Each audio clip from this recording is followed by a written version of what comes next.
Welcome back. Episode 4. Oh, shit. They're flying by. They're just flying by. Episode 4, dude. Feels like just yesterday we were like, oh, what do we need to buy? Cuckoo, keke, equipment. And now we're like, now we made it. That was crazy, bro. Oh, I'll man. never do that one again.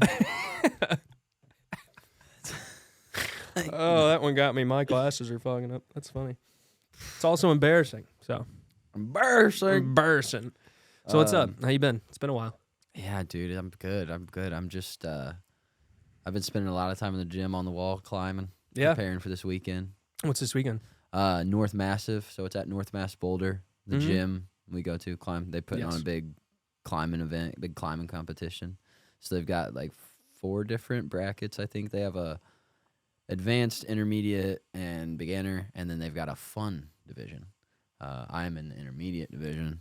I'm not a pro climber by any means. So No, but you're good. I mean, when we go, you're crushing purples and stuff. Not going to be in that expert division. Certainly not a beginner at this point. No. In the fun division, like, I don't know what that means. I feel like the fun division's probably the beginners. No. No, it's 2 separate ones. Oh, really? Yeah, I was talking to Zach, the owner, and he was like, it's based on who's having the most fun. And I was like, I'll eat a bag of shrooms and show up and have a blast, dude. Be careful. Like, you better put some stipulations on this right now, because I'm going to be on that wall, tripping sack with Otto in a backpack. Oh, yeah. Fun is completely subjective. Oh, man. That could be fun to you and then just an absolute nightmare for everybody else. So it's for like, Otto. Yeah. It would be a nightmare for Otto. He's 13 feet in the air, like, what is going on? Yeah, you. Yeah, you. So Well, that's yeah, cool. Hell yeah. Preparing for that. Do you know how many people are doing it? I have no idea, dude. My goal is to place top 10, and there might be 100 people in my division, and I have no idea. So hopefully I place top 10. It was a pretty popular event last year, right?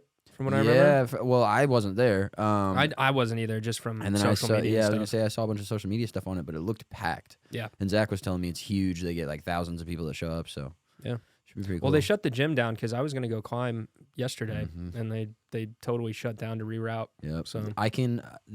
My time slot is like 1:30 or something like that, and I'm allowed to get there an hour early to view the routes.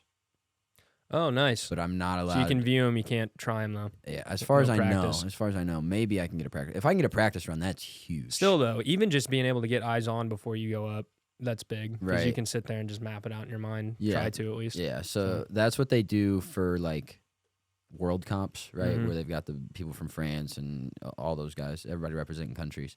The climbing Olympics, if you will. Yeah. They let the climbers go out for like, I don't know, 5 minutes or so before and beta read all the routes, look at it, try and map it out in your head like you were talking about. Yeah. But no one's allowed to climb before because that takes away from being able to flash it or being able to on-site it, right? Yeah, definitely. Being able to do those things. A flash is like a first time you complete it on your first attempt. Yeah, first all the way attempt through. and you're all the way up. Yeah. So I'm excited. Yeah, It's dude, fun. that'll be awesome. It's If I was just- in town, I'd definitely go. I'm gonna be in the old Evansville, but you have my support from home. So Evansville, huh? What's there? we're just doing cookout and hanging out. I haven't been there in a while, so we're just getting the whole fam together. And Well, tell the Rents I said hello. Pet my daughter for me. yeah, I will. Little Laney girl. Little Laney. Aw. Yeah, I know. I need to get her up here so that she can meet Otto, because I feel like they are like very similar dogs, like personality wise. They're very laid back, Oh yeah. but they want to be touched like all the time. Like they want to be like right next to you type deal. I don't know that I would call Laney laid back. She is after like the initial like 10 minutes. Now she is? Yeah. Okay, because I was going to say I haven't seen her in a few years, but that girl's just a spaz. Well, the tongue thing is, the tongue is still legit. The tongue still hangs and she's, but yeah, that's her. That's her. Well, shit, dude. I don't even know the last time I've been to Evansville, to be honest with you. I think it was on a sadder note, but I think it was my buddy Josh's funeral back in January.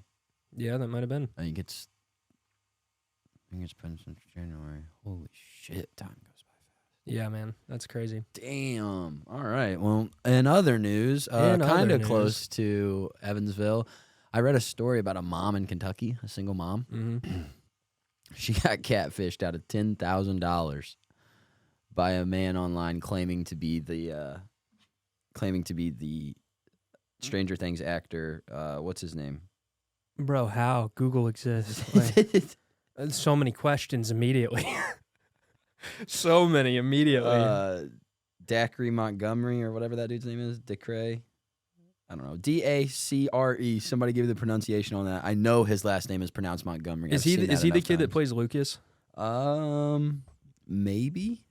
I don't know. I'm not like an avid Stranger Things guy. I've seen a couple episodes, but I have not. Because he's the only actor that I don't know his actual name. So I think that would be Australian actor. This guy. Oh no! Okay. Yeah. Who's he play? Who's he play? He plays he plays Max's brother. What's his name? Why can't I think of it? Stranger Things. He plays. Dude, this is like my favorite show. Yeah. It's the long-haired dude. Billy. He plays Billy. Yeah. He plays Billy. Billy Hargrove. Yeah, he was also the Red Ranger in Power Rangers. Dude, he kind of looks like... No way. Yeah, when they did the reboot in like 17 or 16, he was the Red Ranger. 2017, Power Rangers. Yep, there he is. Yep. Wow. So he was the lead ranger. He kind of looks like an 80s porno version of Zac Efron. Bro. Like he kind of does with the the way that they did him in Stranger Things. They gave him the mullet, they gave him the perm mullet, and then they do the mustache. He's like, "Hey, Mrs. Wheeler." Hey, Mrs. Wheeler. When he's walking by the pool. Oh man. Okay, but back to the story. Somebody got scammed out of $10,000 because they thought it was okay. All right. So many questions here. Why would you be giving this guy $10,000 if he's a famous Stranger Things actor? Number one. Why is this guy coming to a random lady in Kentucky for $10,000 to get him out of some shit whenever he is a movie star? That's my leading question. We'll start there. Okay, so according to the New York Post, this is the story. There's several article and news outlets: Daily Mail, Board Panda, Daily Beast, TMZ, Messenger.com. Everyone's covering it. By the way, this is today's news, posted at 5 o'clock in the morning on August 16th, 2023. This is brand new. A Stranger Things obsessed woman fell victim to a ruthless catfishing scam where she began an online relationship, divorced her husband, and sent $10,000 worth of gift cards to someone portraying an actor from the hit Netflix show. Worth of gift cards? Probably like Visa gift cards, bro. Yeah, but how many of those do you need? Like $10K worth. You can only put 500 on them. Yeah, so that's approximately 20 gift cards. Okay. Keep going. Michaela. Oh, this is the most Kentucky spelling of a name I've ever seen. MCKAYLA. Michaela. Jesus, man. Come on, Michaela, do better. No, it's not Michaela. It's Michaela. Michaela. M, lowercase c, capital K. She's Irish. She's a Kentucky Irish. Very rare. Very rare. A film artist and single mother from Kentucky claimed she was in a very toxic relationship with her husband, so she joined an online artist forum to make connections. According to the YouTube channel Catfished. She got broadcasted. Idiot. Well, She's also in a new, so yeah, whatever. I'm incredibly excited to connect with fellow filmmakers who share the same passion for the art of filmmaking. I'm currently seeking creative collaboration opportunities, and I believe that together we can create something truly remarkable, she wrote in the forum. She later received a message from a user named DKMH saying he would like to chat and eventually claimed they were well-known actor. Decray. Dacre Montgomery, whatever the fuck his name is, who played Billy Hargrove from. I'm just call this guy Billy. So Billy was like, "Hey, it's me. Send me money, I guess." DKMH is the title of Montgomery's poetry book. Oh, so somebody did their homework. What a guy.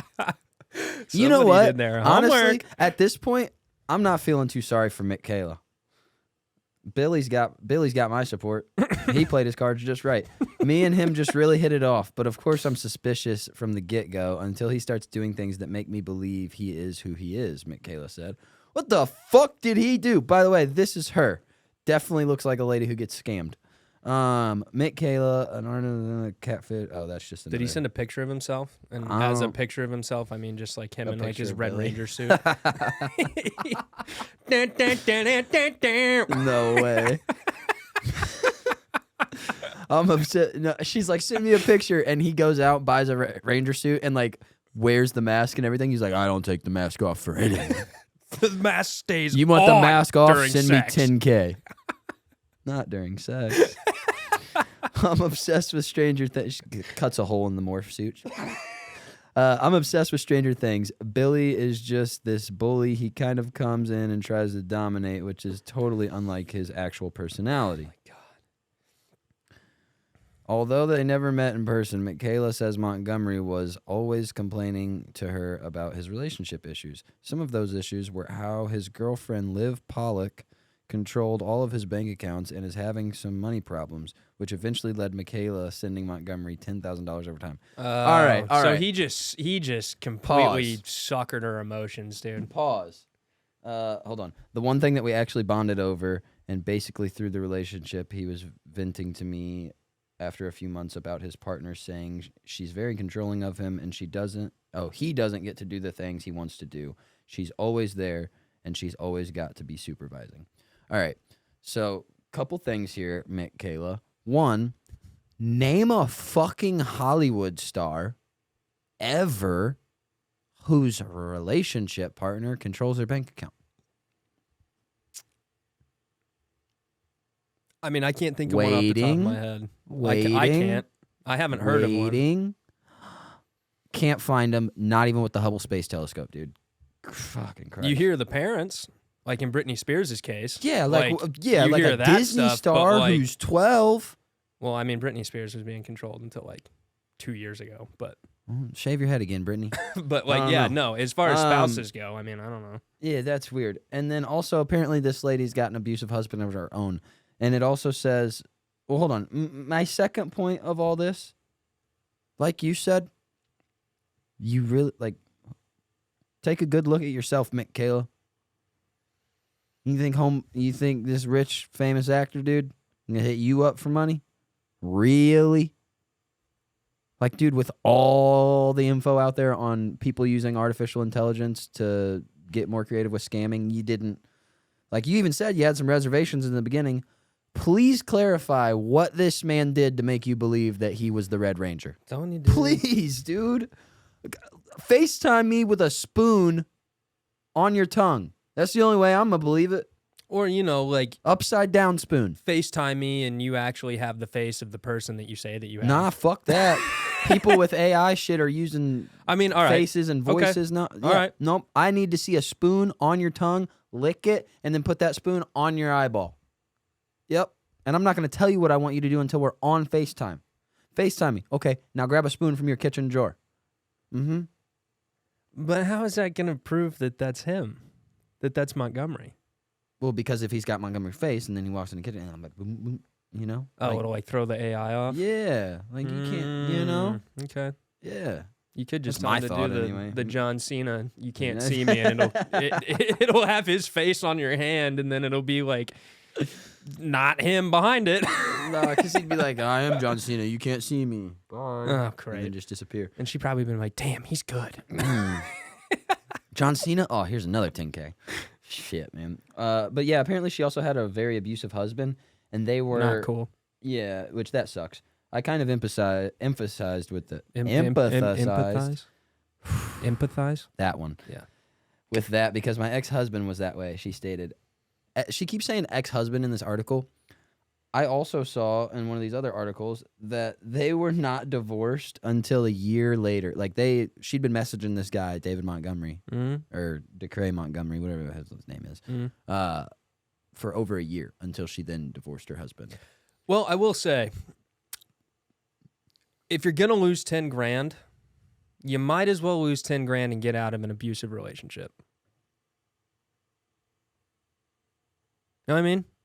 Like, that's one positive that came from it. She's not in an abusive relationship anymore. She did lose 10 grand. Mom, I'm going to out you here for a second. I saw my mom get out of several abusive relationships for much cheaper. Much cheaper. I'm not saying it was the smartest. I'm just saying that's a positive. You think there's worse ways to lose 10K? I guess. I'm just saying it's a positive. She could have got beat up by her ex-husband, and he took the 10K, so I guess you're right. Yeah, dude. I mean, there's a whole lot of ways. We'll let the audience fill in the blank in their mind of worst ways to lose 10K, but, you know, at least she's out of that, but now she doesn't have 10K. Kentucky, and she's dude. Embarrassed on the internet. Kentucky. How dumb can you be? That was, well, yeah. Good old scammers. Be careful out there, everybody. Scammers are dime a dozen nowadays. Dude, I got an email the other day, and it said, you have won a free Igloo cooler. And I was like, no, I haven't. I haven't signed up for shit. I don't even use this email. He said, no, I haven't. No, I haven't. So I get on Google, and I'm like, free Igloo cooler, or like, congratulations, you won. And I just punched in like the keywords, and it was like, scam, scam, scam, scam, scam, scam. And I was like, yep, yep. You people are fishing, out here fishing. Yeah, that's the best. So there's a phrase I like for that. A fool learns from his own mistakes. A wise man learns from others. Yes. And that's good. You exactly. Googled it. You're like, have other people made this mistake? Exactly. Well, I'd seen those videos like on the internet where, and you brought up AI a second ago, where some of these fishers are taking AI and they are getting access to audio files through Facebook, your phone, like however they're accessing these audio files. They can replicate, let's say they replicate my voice through AI. Then they call my family. Yeah. And they're like, hey, we have your son for ransom, and it's like, please help me. Like, and it's like my voice, but it's completely AI.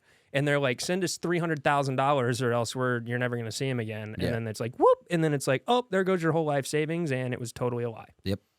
Yeah. That's happened to multiple people across the country. There was a comedian, I forget his name, but he looks like the much younger and much more generic version of, what's his name? Kevin James? Dude from King of Queens. King of Queens, yeah. Yeah. Did I just say Queen of Kings? King of Queens? Whatever. Yeah, there's a comedian. He has a bit kind of about that situation, right? Mm-hmm. And he's like, there's been all kinds of tests out there, and there's only one word that people haven't been able to get AI to say. I've seen that one. And it's the N-word. Yeah. And his whole point is like, white people, we are fucked. Yeah. We're just going to get scammed out of everything we own. He's like, but black people, don't worry, your bank accounts are secure. It's like, y'all are safe. You guys are good. We, on the other hand, absolutely are not. Holy shit. Like, safe words, man. Can't even use those anymore. You got to have like safe blinking patterns. You got to have a fake safe word that's followed up by another fake safe word, and then a real safe. Like, it's just like, dude, this is crazy. Yeah. Here's a 10-word sequence. Replace 9 of the 10 every time you do it. Yeah. And change the order of where you put that one word that stays the same. Yeah. It's weird, man. It's I don't weird. think my brain's big enough for that. My grandma's going to get fucked out of so much money. I hope not. I hope not too, dude. I hope that I really like when she brings me Donut Bank when she visits. And if she gets scammed, she's not going to be able to bring me Donut Bank. No, she's not. Shout out Donut Bank. Donut Bank's fire. I'll take 2 dozen donut balls next time you're through town, Granny. Can you bring me a lawn, John? Thank you. Make it 3 dozen. Thanks, Granny. Man. Yeah, no, I definitely feel like hacking and all that stuff took an uptick during pandemic. Like when everything was shut down and everybody starts throwing out all these phishing emails and everybody's like, oh, well, everybody's on their phones. They're looking at stuff. Like, yeah, let's just go. They'll just start clicking on all sorts of shit. And it worked. And then it's kind of been like that ever since. Yeah, man. Thanks, pandemic, for bringing us yet another joy of life. So that's funny that you say that. Let's go on a little tangent here. Do you think the pandemic made like technology worse in terms of like people using it much, much more. Because like iPad kids becoming more of an iPad kid in that sense.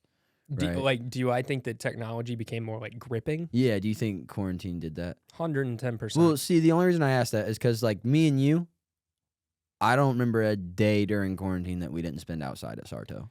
Yeah, in dude, the park, we would in the spend grass. like 3 hours outside every day. We'd like work out, we'd play wall ball, we'd play football. More than that. We'd go for 3 hours, go to my house, eat lunch, and go right back. Like we just wanted to be outside. Yeah. It was like, oh, you have to be inside. Well, now I want to be outside.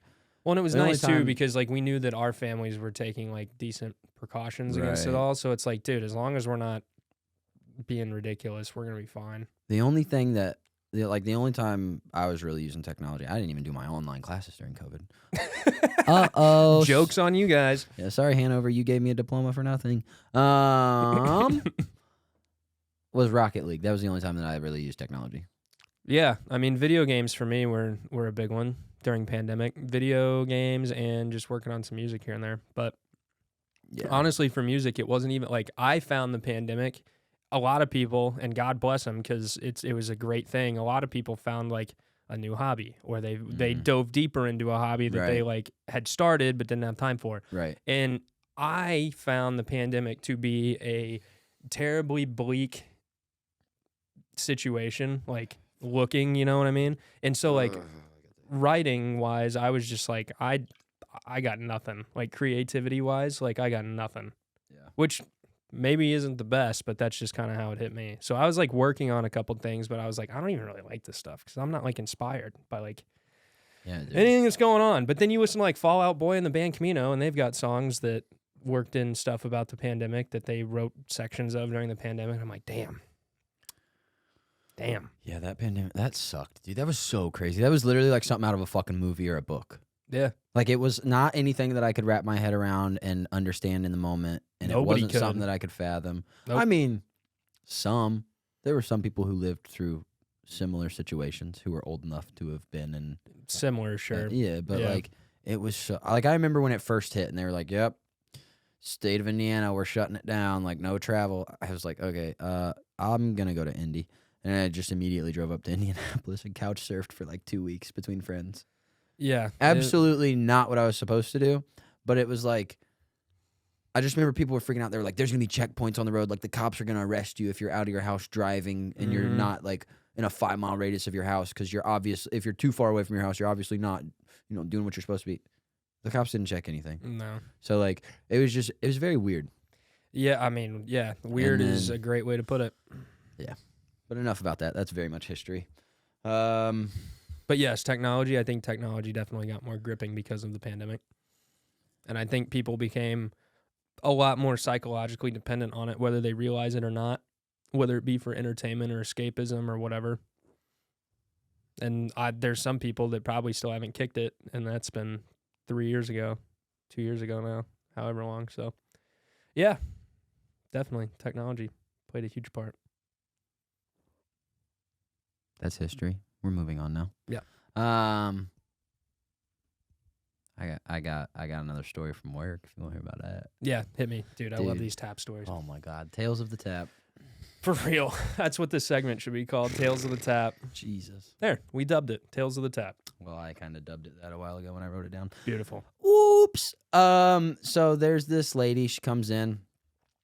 First, I want to preface with this. We get every genre of homeless person you can fucking imagine.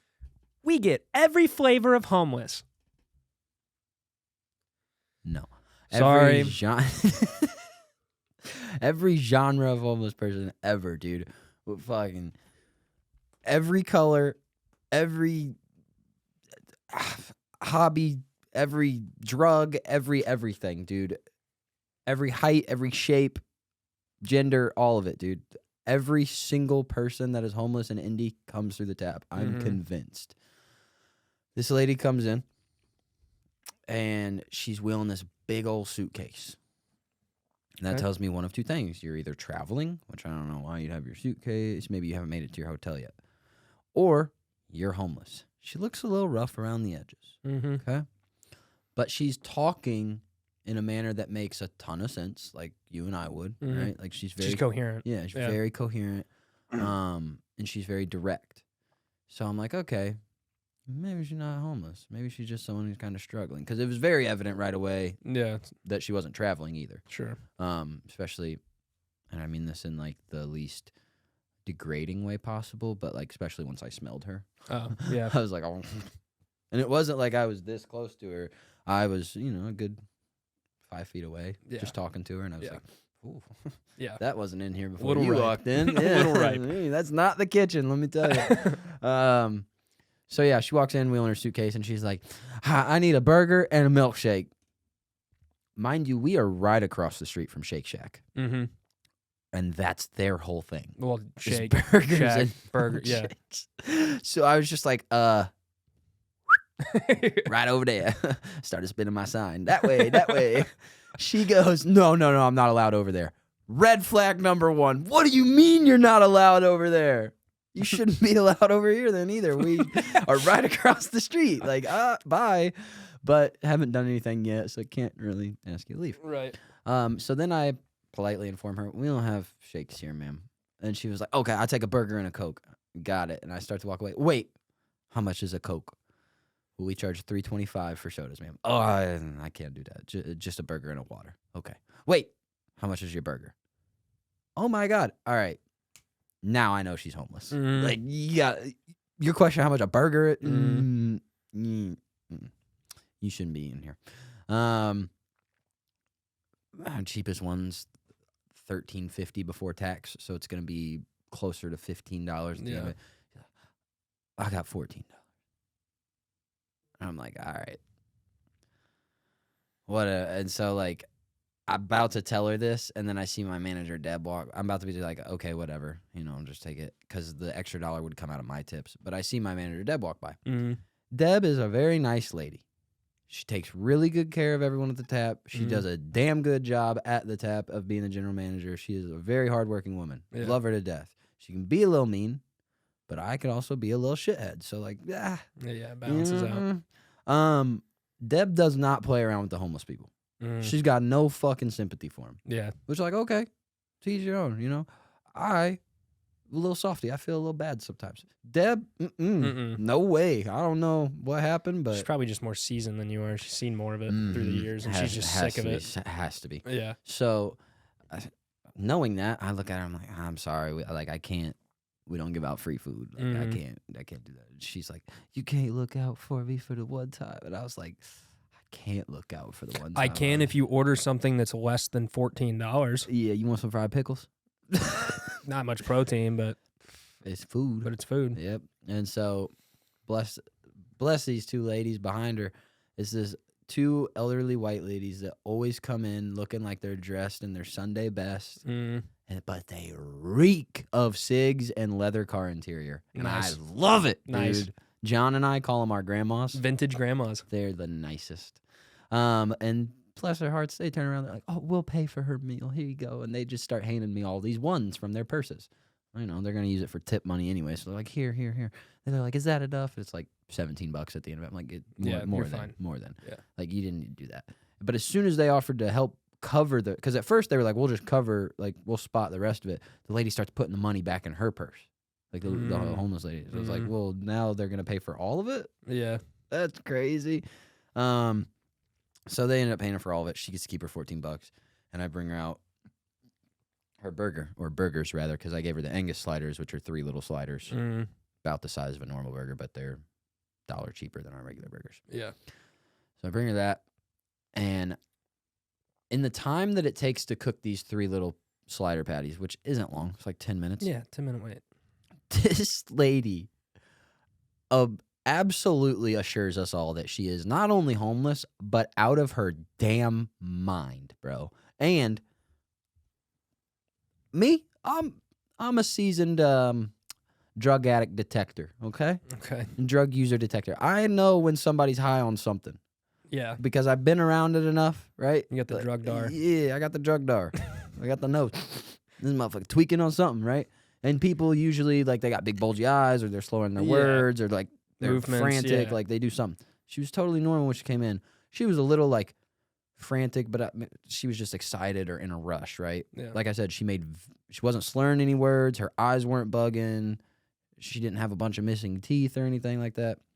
The second that I walk away from taking her order, though, oh, man, she fell off the rails. This lady starts bugging out, bro. First of all, she's sitting at an 8-top. Oh, sorry. Sitting at an 8-top, table made for 8 people, by herself at the very corner seat, not like in the middle of the very corner seat with her big-ass suitcase, bro. This thing came up to, suitcase came up to about my waist and was probably the width of 2 of me. Yeah. Very big, bulky, wide suitcase. And she's just like walking around, talking to tables, and she was also crying at this point because she's so happy that these ladies paid for her meal and she's gonna get some food. Okay. Right? But she's like talking to tables, being loud. And then she starts doing this. Staff! Because the back of our shirts say staff. Staff! Staff! I'm just like, I guess that's me. I guess That's me. my call. So I walk over and like, yeah. And she was like, you never brought me my Coke. That's because you got a water. That's because you couldn't afford it, remember? She said, yeah, but then they paid. Did you say that? Yeah. Dead ass. Like, no hesitation. Damn. And then she turns and looks at me and she was like, yeah, but then they pay for my meal. And I said, They gave me 17, and that's your meal plus no, tip. I said, yeah, not the Coke. They paid for your food, your meal, you're correct, not the Coke. It did not pay for your beverage, lady. You get a water. You get a water bottle. She probably needed the water rather than a Coke, really. For sure. So you get unlimited refills on the water. If you get a to-go Coke, you don't get no refill. Sorry, lady. There you go. So, and I did ask her, I was like, you want the food for here or to go? She's like, to go. Okay. Staff. Another 2 minutes later. Yes, man. Like, dude, it's literally like me in 2nd grade. I'm like, teacher, pick me. That's what I'm and picturing. she's kicking her feet out while she's like, staff. I'm like, okay. We'll walk over there. And she's like, I'm gonna go outside and smoke this cigarette. Can you keep an eye on my suitcase for me? Sorry. Yeah, sure, whatever. I can fucking watch your suitcase. No one's gonna touch it. And it's also Tuesday at like 1:30. There's no one in here. Dead. The lunch rush is over. We're dead. So yeah. And then Deb was like, all right, what's up with that lady, dude? Like, what's going on? I'm like, hell of something fucking crazy, obviously, but she already ordered food. She's like, all right, well, is she taking it to go? No, you need to make her take it to go. Okay. So I go out to her, and I'm like, hey, if you don't, like, settle down, we're going to have to give you your food to go, and you're going to have to go. She's like, no, I'll be good. Okay.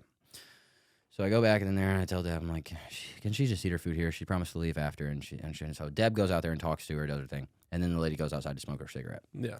She comes back in, and at this point, the food is almost up. This is the longest 10 minutes of my life. Yeah, dude, I was going to say, I literally just had that thought. This is all happening in like a 10-minute period. So fast. She didn't even smoke her cigarette. She came back in, and it looks like she lit it and then just like scraped it on the wall, and that was it. Yeah. Like lit it, scraped it out, walked back in. It might have been her last one. She just wanted like 2 hits. And she calls me over. So she comes in, she sits down, and she sits down on this stool, and she sits like this with her feet up on the other stool. At a table for 8 people, and it's just her. Yeah, hey, and just for clarification, your bar stools don't have backs on them, do Nope. they? No, Nope. they don't. They don't. Just for everybody that doesn't know the tap, like, no backs on these bar stools. Dude, and this lady is bugging at this point. So she's laying down, like, across, like that, and the table is, like, right going this way, and she's going across her. Yeah. But she wasn't shaking one bit. Jesus Christ. Power to her. And so I go in the kitchen and I get her food, and I am starting to walk out, and this lady's like this, and I kid you not, this was her genuine reaction.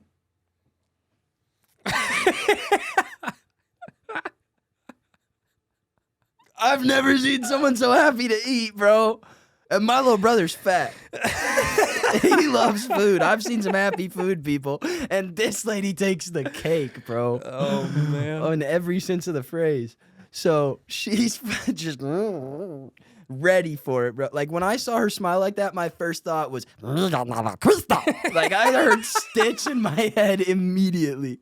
I was like, Leela, where you at? Oh, Hannah, yeah. So set the burger down for him. Like, you need anything else? I know you're a messy eater. Here's some napkins. I didn't say it, but she just goes in with her face. Just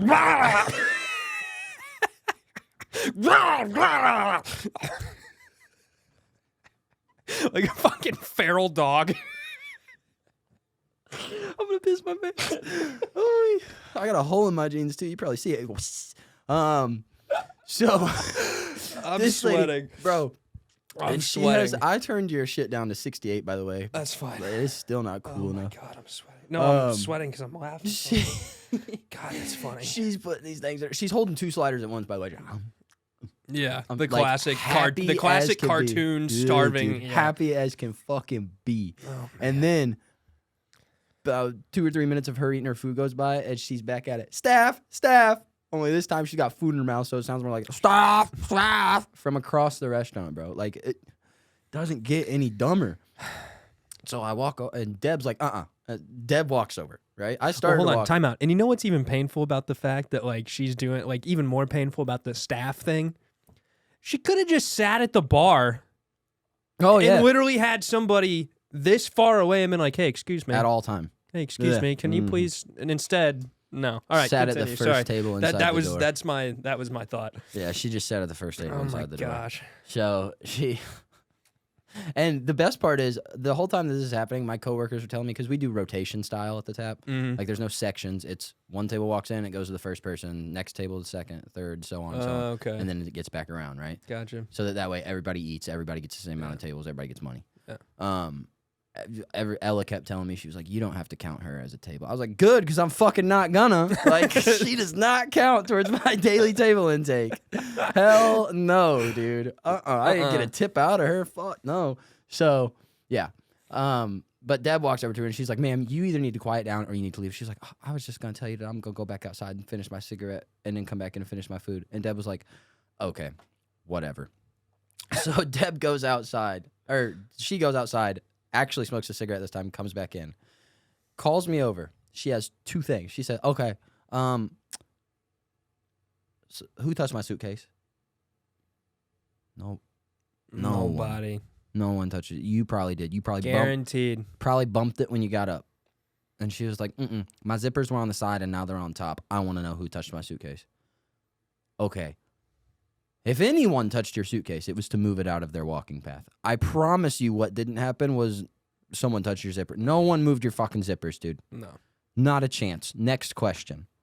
And she was like, no, someone touched my zippers. And I said, okay, if this is what you called me over here to talk about, like, I'm going to go back and do my job now because I got nothing for you. And she was like, okay, hold on. Other thing, this burger's raw. It is like a medium burger. A nice medium. Yeah, so it was a little pinkish in there, but there's by no means any red or any blood, right? It was not medium rare. No. And she was like, I need to cook this. And I was like, first thought, no way you're complaining about free food right now. Second thought, we're not going to make another burger. You couldn't even pay for this one. We're not making another. How hot was it that day? Hot enough that, like... You could have just told her to take it to go and just hold it in the sun and just... Not that hot, but hot enough that, like, if you're walking outside for more than 10 minutes, you'd probably start sweating. Yeah, all right. So, humid and hot, high 80s. Anyway, this lady's just going on and on about these burgers, and so finally I take them back. I'm like, Deb, like, can we just throw these back on the grill or something? She's like, sure. So we throw those back on the grill. I take it back out to her, and this time Corey comes out because this lady was throwing a whole fit, and so Corey... It's Corey, your cook. Corey's one of our cooks, and he's this big, like, 6'3" maybe 6'4" black guy. And I was like, you don't got to come out here, bro. He was like, I know. I just wanted to know we got some black people here. I just wanted to know that we're friendly. I was like, no way. All right. So Corey walks out here. He was like, here you go. That's what he said. Yeah, he said, here you go. Here's your food. And she was like, oh, thank you so much. Blah, blah. He was like, no, you need to settle down or you need to leave. And then walked away. Here's your food. Oh, thanks. No, shut up. No, you need to settle down or you need to go. Like, you're making my manager mad. And then left. And I was like, Corey's the man. Corey is the man, bro. And this lady, she was like, did he put it like, oh, this is just the same burger? I was like, yeah, that's what I told you we were gonna do. We're just gonna heat that one up the rest of the way for you. And she Poor was like, thing, man. she goes, well, but that's not safe. It's gonna make my guts hurt. Choice of words, please. Yeah, pause. Choice of words. My guts? Lady. People don't use that in that context. No. My guts hurt. You make my tummy hurt, my stomach, my stomach, whatever. Guts out of the picture. No. Absolutely not. God. And then she gets up. She says, I'm going to go back outside and finish my cigarette. Didn't you just do that? Isn't that what you just did? And then you came back about the suitcase. Go finish your cigarette. This would have been me. She doesn't make it back outside. She walks up to the door. Yeah, this lady was here for like a whole hour, bro. She walks over to the door. And Deb, as I'm walking back to the kitchen, taps me on the shoulder. She says, turn around. And I turn around and I see this lady. She is this close to our glass door, talking to herself like this and smiling like this. Oh, and I was poor like, thing. nope. So I went in the kitchen, and I grabbed the to-go box, and I came back and I set it down on her table, and I said, hey, you need to go.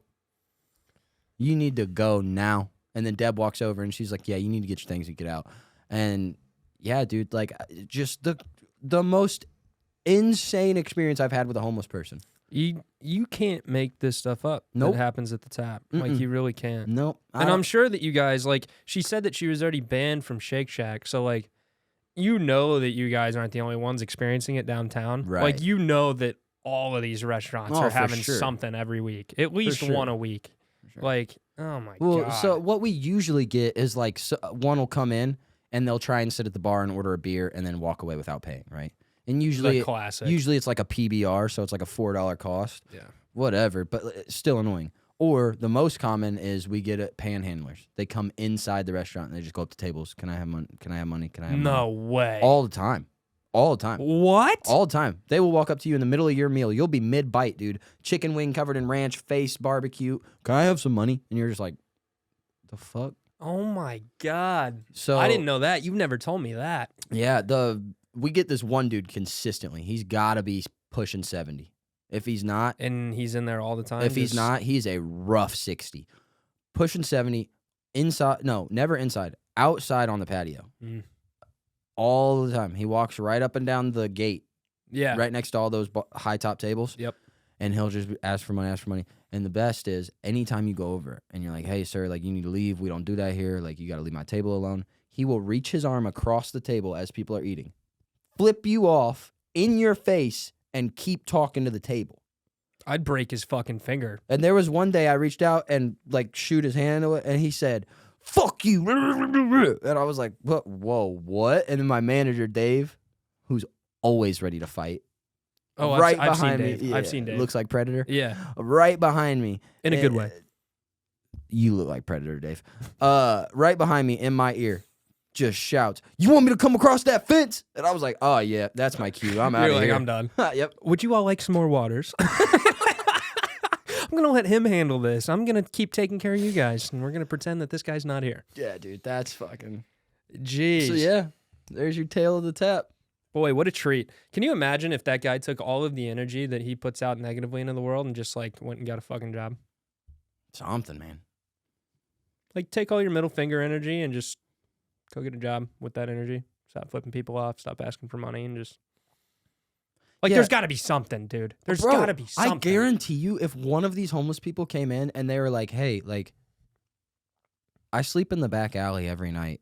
Can I be a dishwasher here? Deb would at least give him a chance. Yeah. I mean... As a dishwasher, we have one dishwasher right now. Well, we have two. One of them sucks. The other one is Bobby. He's the best. Bro, half of our kitchen staff sucks. They're so slow. So slow. And my first bar job, I almost broke my laptop, was a chef in the kitchen. I know how long it takes to make a Cali Club chicken sandwich, chicken wings, traditional or boneless, burgers. I know how long it takes. Mm-hmm. Now, if we've got 30 plus tickets in the kitchen, I'm not going to be Different story. I'm not bitching about ticket time because that means the house is full and everything is slow. Yeah. But bro, it's lunch on a Tuesday and we got 5 tables in here. Why the fuck is a chicken Caesar salad where the chicken's already pre-cooked? You just got to heat it up on the grill. Why does it take more than 5 minutes? Lettuce, Parmesan cheese, dressing in a cup, chicken. Smack. That pissed me off. And they don't even speak English back there. So you can't tell them, like, hey, speed it up. I walk back there all the time. I'm like, rapido, rapido. Oh, my God. Bro, they get so... Oh, my God. If you're going to do it, at least use, like, vamos, like, let's go or something. No, like, rapido. Oh, my Fucking God. speed it up, brother. Muchacho. Oh, my God. Muchacho. Dude, the best, though, is they all love Corey.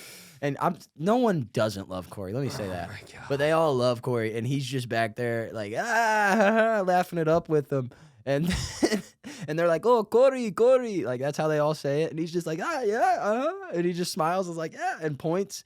And then when I walk back there and I'm like, rapido, rapido, Corey will turn around, he'd be like, yeah, rapido, please. He's playing both sides of the corner. Playing both And he's sides of batting the coin. 100. And he's batting 100. That's he's the so best. funny. Oh my God. Boy, He's walking the tightrope. He's Yeah, walking man. the tightrope. Yeah. That's so good. He's one of those guys too that like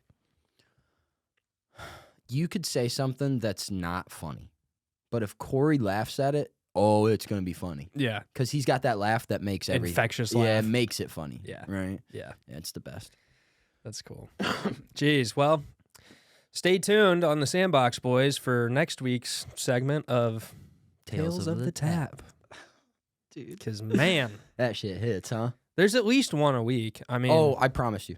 you could I come in here promise you. once a week for the rest of our lives and have a Promise story you. about the tap. Oh, yeah. Guaranteed. Yeah, I've got several that are probably backlogged if I really just dug around in my memory No, yeah. from nights that before we started this. You know. Yeah. Oh, bro, my computer's over here wobbling like Otto with his bum ACL. Yeah, speaking of, he's doing better, right? Oh, he's Old doing. guy's doing better? Yeah, he's doing so much better. So for those that don't know, Otto had a little accident the other night, and he the other night, it was a couple weeks ago. nah, so partially it tore was shit. almost a couple weeks ago now. It was last 2 Sundays ago. So not the one that just passed, the one before that. Mm-hmm. He and I were going for a little nighttime run together. And Otto is such a good dog that he's allowed to be off leash, Yeah. especially when the streets aren't busy and there's not other dogs around.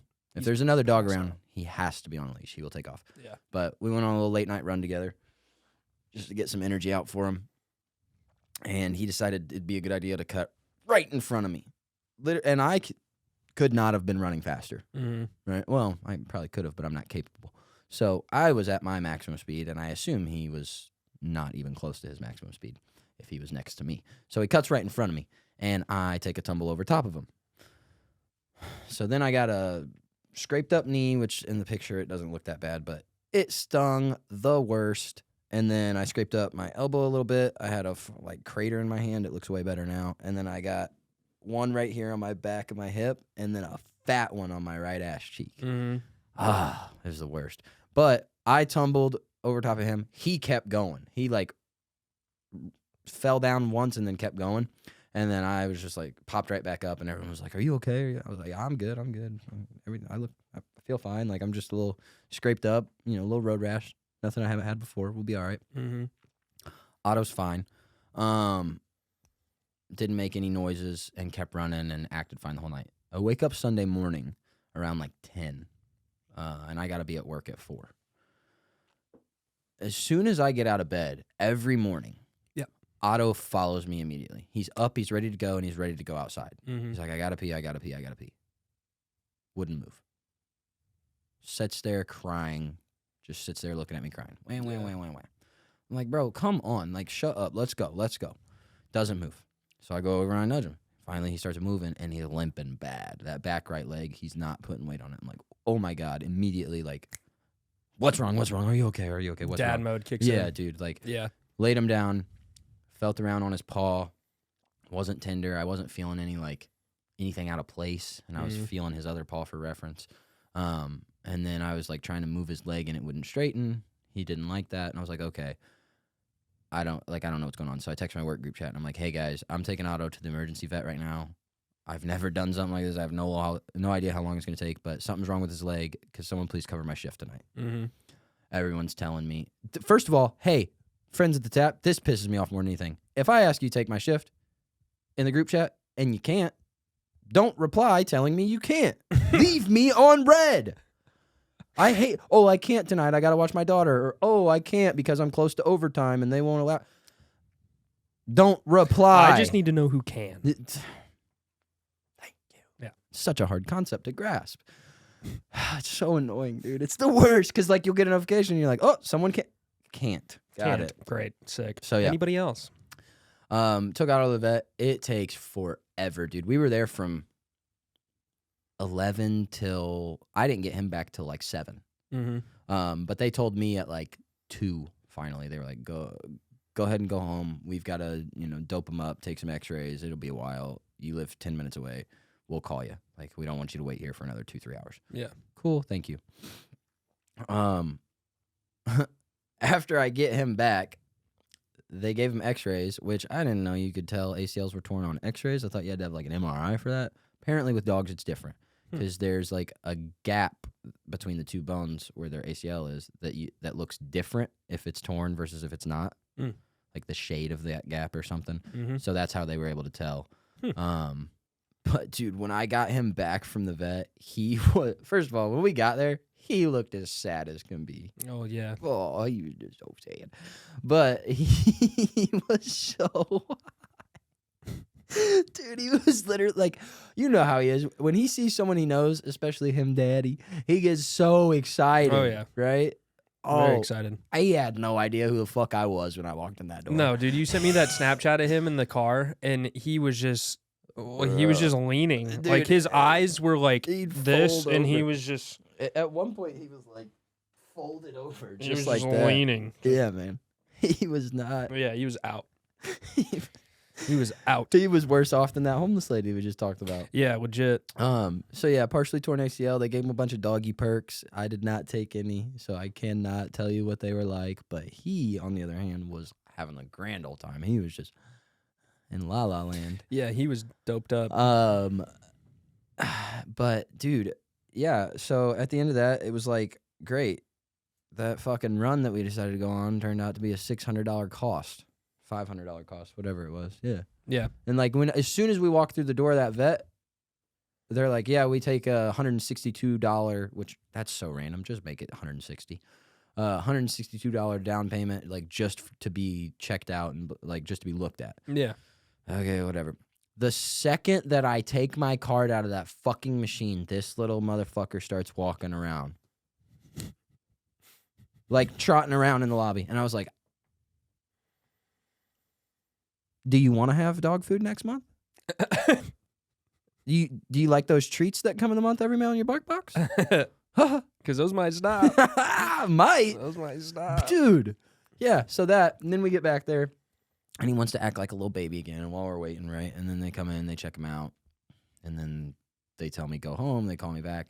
Like, yeah, partially torn ACL. Let me tell you his physical therapy regimen that they put him on, or restrictions that they put him on. No long, extensive walks, running, jumping, or otherwise playing for 2 weeks. Do you know how fucking hard it is to keep a dog from doing any of that? Yeah. Oh my God. Real hard. Well, yeah, because even when you guys came over and he would see me, I mean, the first thing he wants to do is jump up. Jump up and say hello. I feel like that's honestly, running and jumping are probably the 2 biggest things when it comes to that. Dude, and and he's not like a crazy dog that like jumps and jumps and jumps and tries to like claw you down. He just puts his paws up on you. He's like, hello. He's real gentle about it. Yeah. But it's just that movement on that back The leg, stress right? and the movement. So for like since 2 Sundays ago, I haven't been able to take him on any walks longer than needed to go to the bathroom. Like once he pees and poops, take him back in the house, they said. Yeah. Don't do any extra walking. 3 days ago, I did start taking him on 1 long walk a day because he's just been so restless. Yeah. And like, dude, that first Sunday to Sunday, he was so sad around the house. Like he just looked depressed, acted depressed. His favorite thing to do is play tug of war with his rope. He'd bring his rope over to me and I'd be like, I'm sorry.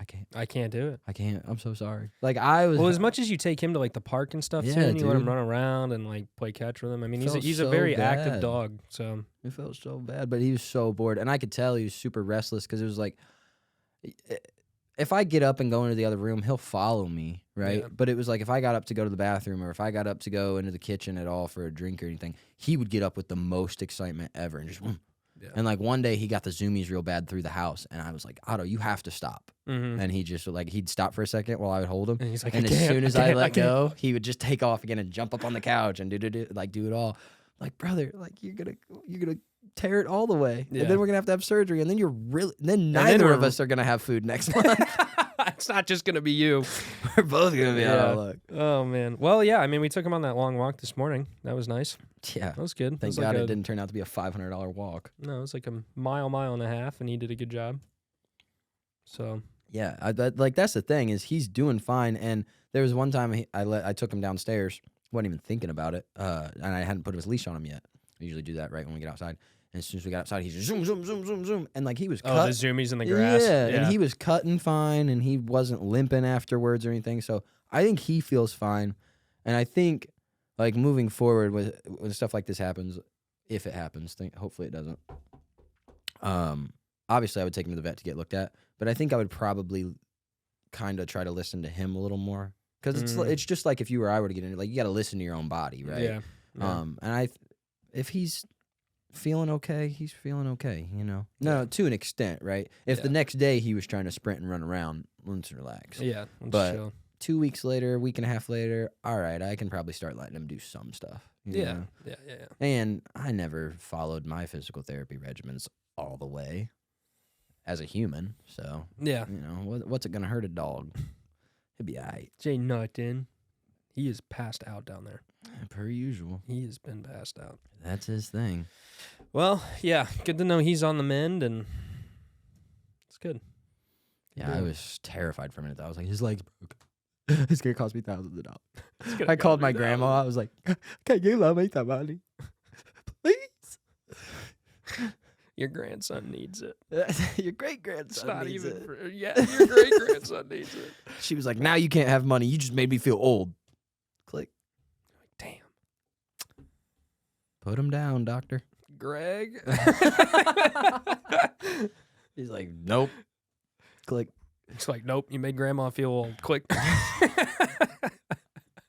I'd be so mad. I'd be like, you old bastards. Oh, man. That's funny. All right. Well, remember like 2 episodes ago when we did those viewer questions? Yeah. I got another good one for you Oh, dude, let's go. from one of our faithful viewers. Who's it from? Dallas. Shout out Dal. Dallywag. Asshole. Which of the following do you feel you'd be more capable of doing? Tackling Justin Tucker in the open field. And for reference, Justin Tucker is the best kicker in the NFL. Still a kicker, though. Or completing a fake punt pass for a first down on 4th and 4. Now, mind you, 4th and 4, but as the punter, who would be receiving the You're snap, back. you're 16 yards back from the line of scrimmage. So this Yeah. is a 20-yard pass. Yeah. So 20-yard pass for a first down off of a fake punt, Yep. or tackle Justin Tackle Tucker Justin in the Tucker field. open field. I know my answer. All right, we'll hit it because I'm gonna think for a moment. All right. So here's what I'm gonna tell think you. for a second. I'm fast. Okay. Well, you're faster than me, so go for the. Are you saying you'd go for the No. open field? Is this your only? No. criteria This, Oh, I'm kind of fast. this so. is why I wouldn't tackle Justin Tucker. I'm fast, but I don't run. Oh, Hold up. did you look up his 40 time? Yeah. Well, Dal did. He's like, here, have some supplemental information while I you don't make your run a decision." 4.5 I don't. No. I don't think. He runs a 4.5 40. And I think Wow. my senior year of high school, I ran a 4.6, like a 4.67 at this lacrosse combine in Indy. Mm-hmm. Justin Tucker runs a 4.53, so he's a whole like point Wow. whatever seconds faster than me, which is enough. But That's also, actually really fast for a kicker, dude. but also, Justin Tucker's not like a heavy set guy by any means. Like he's an athletic dude, and But he's like a slight build, you know. and he probably cuts pretty well. Like, he does a lot of agility training, I'm sure, to keep those muscles loose and keep his flexibility, stuff like that. I'm probably not tackling this guy.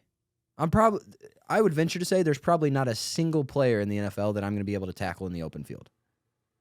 They are all probably, and by probably I mean like 98% likely to be much more elusive than me, and just like they're going to be able to make me miss. Yeah. Or if I don't miss, it's going to be one of those 400-pound linemen, and I'm just not bringing them down. Well, they don't want you to miss. They're just going to pancake you. Yeah, I'm going to break my shoulder hitting his knee. Yeah. Like, fuck that. So yeah, can you imagine you trying to tackle Jason Kelsey? And I mean, he's just the first one that popped into my mind, but like, or what's his Zach Martin for Dallas? Ndamukong Suh. I'd get stomped on, bro. Yeah, no Be like the ant bully, and I'm the ant. Yeah, not the bully. No. So, but here's what I know I can do. I know for a fact, and it ain't gonna be the prettiest, might not be a perfect spiral, but I know for a fact I can throw a football 30 yards within a 3-foot radius of a receiver. Yeah. Said receiver might not be totally open.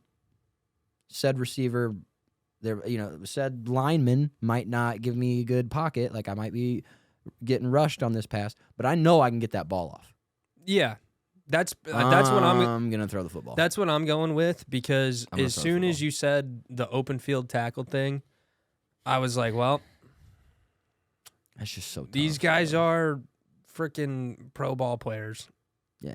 I mean, you take that into account, and I don't really care what position they play. Bro, they're pro athletes. Yeah, like they're pro athletes. I don't care what position they play. These guys don't even play football. You know who else I probably couldn't tackle in the open field? Kyrie Irving. Probably not gonna be able to tackle him. Yeah, I feel more confidently in my ability to throw a football than I do my ability to tackle someone. Yeah. So because with lacrosse, like, we don't tackle people.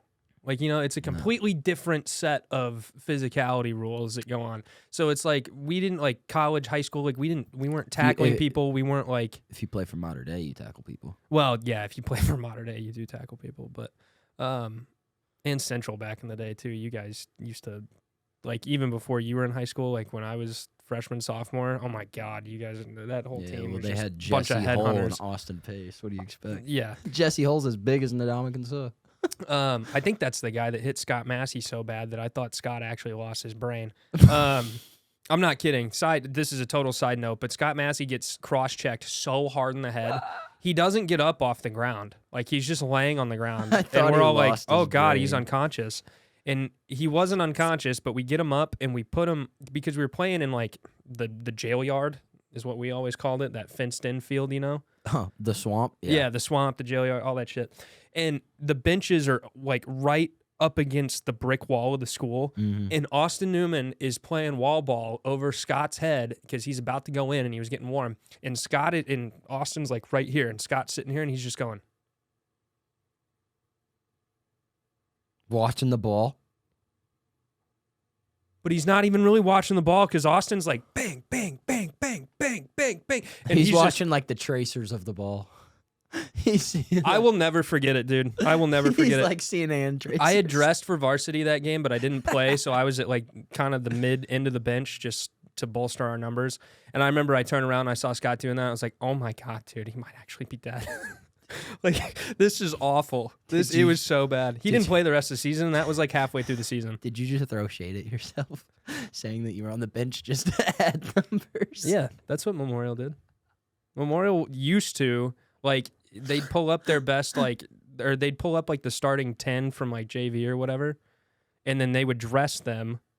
Oh, this was when you were, like, a JV player and they pulled you up to varsity. This is, like, my freshman year. I thought you were saying this was like your no. senior year, and you were This like, is yeah, like I was just there for numbers. No, Scott was 2 years ahead of me, so he was a junior when this happened. Newman was a year ahead of me, and then so I was a freshman, and they pulled us up, and we're standing on the varsity sideline, like the starting 10 of us, and that way, if a game got too bad, they could just roll numbers, right? Or just to have it, like, have guys get experience and all that. Yeah. So yeah, Scott's just sitting there. I couldn't believe it. I was like, oh my God. That's hilarious. Oh my God. Poor kid. Yeah. So what were we talking about before that? Tackling Justin Tucker in the open field. No, I'm throwing a football. Yeah, nope, not tackling anybody in the open field. They're pro athletes, not doing that. I think I can complete a 25, 30-yard pass. Yeah. And like you say, you just have like those NFL. Well, I like to think I can complete it. Okay, I know you're I right. can get it I'll get it there. Yeah, I'll get it there. I might need my receiver to make a play. Well, and that's what I was going to say is you brought up the fact that you're like, if I put it in like a 2-foot radius around him, yeah. Well, that's what I know I can do. Yeah. But like they should be able to get on my that, very best you know? throw, I'll be able to put it right in his hands. Yeah. And that's if he's open. But if it's around him, I mean, they're NFL wide receivers, so Yeah, that reminded me of unless it's not 2 feet behind him, you know. That reminded me of a question I saw the other day though, and it was like, would you what do you think you're more likely to be able to do? Tackle Lamar Jackson No. as he's screaming, steal the ball from Kyrie Irving, or block John Morant on a dunk? And I was like, the only way that I'm able to do any of those three is if you take out the word block and replace it with stop. Because I can stop John Morant from dunking. It's going to be a flagrant 5, which doesn't exist. I'm going to get kicked out of the league, but he's not going to score. Correct. And his ankle's also going to be facing the other way. But take the ball from Kyrie Irving, you're out of your damn mind. If you're just displaying those three, there's no way I can stop him or block him from dunking. No. Ja. There's no way. And there is also zero chance. Go ahead. I can't. The only way and if you consider this a block, then this is the only way, that whenever he gathers the ball to go up, I get the perfect timing with a slap. Yes. And that ball just pops out. That's the only way. As he's gathering the ball and starts to jump, you come down as hard as you can on his hands, and if you knock that ball out, that is a block. That is the only way. Yes. That is the only way. Yep. But if it has to be a legitimate, like, I go up and smack his shit. Well, first of all, I'm not even getting. He's going to kick me in the face when he jumps. I can't jump. I can barely touch rim. Like, I'm not getting my fingertips above the rim. I can barely touch it. I'm not blocking him. No, man. I'm not straight up. I can touch like the bottom of the net because I have just legitimately never worked on my vertical. Like, I haven't worked on my vertical since 8th grade basketball. So there you go. Good for you. So there you go. Good for you. And I'm like, why would you? Well, yeah. I mean, we don't have to do that shit in lacrosse. So like, yeah, no. None of those sound appealing, honestly. Yeah, man. But I'm not tackling Lamar Jackson. There's no shot. And there's no way that I can get a legitimate palm block on. So the only one that's left is Kyrie, and I know that I'm still probably not going to be able to do that. But as far as like percentages go, that's your best. Probably my best rate. You're going to take your tantrums for success. Yeah, literally just like watch his hips and then just just hope to God he goes the direction that I want him to, and you're just like, hey, belly buttons, Paul. You think Adam and Eve had belly buttons? He's like, what? He's like, no, but the earth is flat. Yoink. Yeah. He starts going on about how the earth's flat. Yeah, dude. Yeah, flat earth has a belly button. God. It's Speaking of sports. What you got? Well, we got some big stuff going on. And in terms of big stuff, I mean, we've got some MMA. Okay. We've got some UFC fights going on this weekend. Oh, so you just listed the UFC in 2 different ways. MMA, UFC. Yeah. We've got football. We've got pigskin. We've got the ball with the laces and it's brown. All right. Well, on the football topic, actually, did you see that Peyton Manning's teaching at Tennessee? No. Yeah, he's teaching at Tennessee. He's teaching in their, let me see here. What? Like, I don't know what class. The article. Football 101, like Skip used to do with lacrosse? No, dude, I wish. That'd be sick. Can you imagine? He is teaching in the College of Communication and Information. So I didn't really dig to find like what classes he's teaching, but he is holding in-person classes in the fall. I'm going to go back to school. Right? Psych, motherfucker! That'd be so cool, though. Can you imagine you like sign up for a class? And then walk in and it's Manning. Well, like, hi guys, I'm Professor Manning. But you sign up for the class like last year, so you don't know who the professor's going to be or anything. You just sign Bullshit. up They for say it. they say the professor's names when you sign up for classes. I mean, how do you think I knew not to sign up for like Jagels and all hold those? on, time out. I don't know when Jamokes. he like made it official that he was going back. So maybe it was under a different professor, something changed, and then you get your schedule and you're like, oh my god, Manning P, this can't be right. And you look it up. You look it up, and you got Peyton Manning, and you're like, well, I'm going to be going to his office hours and chilling with him and just talking about You know school. how many motherfuckers he's gonna have lined up for office hours? Yeah, they're going to be like, can I come for office hours? And they've got like a Sharpie and a football. And he's like, office hours, huh? And they're like, yeah. Someone walks up to the door like, Mr. Manning, can I come in? And he's like, yeah, come on in. Okay, and they just start wheeling in this big whiteboard with like a bunch of memorabilia on it. He's like, I need you to sign this one. Can you make this one out to Donnie? That's my uncle. Can you make this one out to Jake? That's my dad. Even better than that, the football coach comes in. He's like, Professor Manning. He's like, oh yeah, hey, how's it going? He's like, good. Can I bother you for a second of your time? He's like, yeah, no problem. Come on, let's have a chat. It's gonna be nice to get to know you, like see you again, like all this stuff. He wheels in a whiteboard. And he's like, so what do you think whenever they go on a cover tournament? He just starts going into all this football shit, and Peyton's just like, sure, just obliges anyway because he's the sheriff and he has to. Just thought that was cool. But UFC stuff. I know that you're like decently in UFC, right? Yeah. Yeah. Okay. So this weekend coming up, we've got UFC 292. Big weekend. Okay. 2 title fights. We've got O'Malley and Aljo, who are in the bantamweight division. Okay. And then we also have Zhang Wei Li and Amanda Lemos, who are fighting in the women's strawweight. What UFC is this? 292? 292. So, I guess to start, we have those, right? But then also, there's this TV series for those people that are unaware, for those of you that are unaware.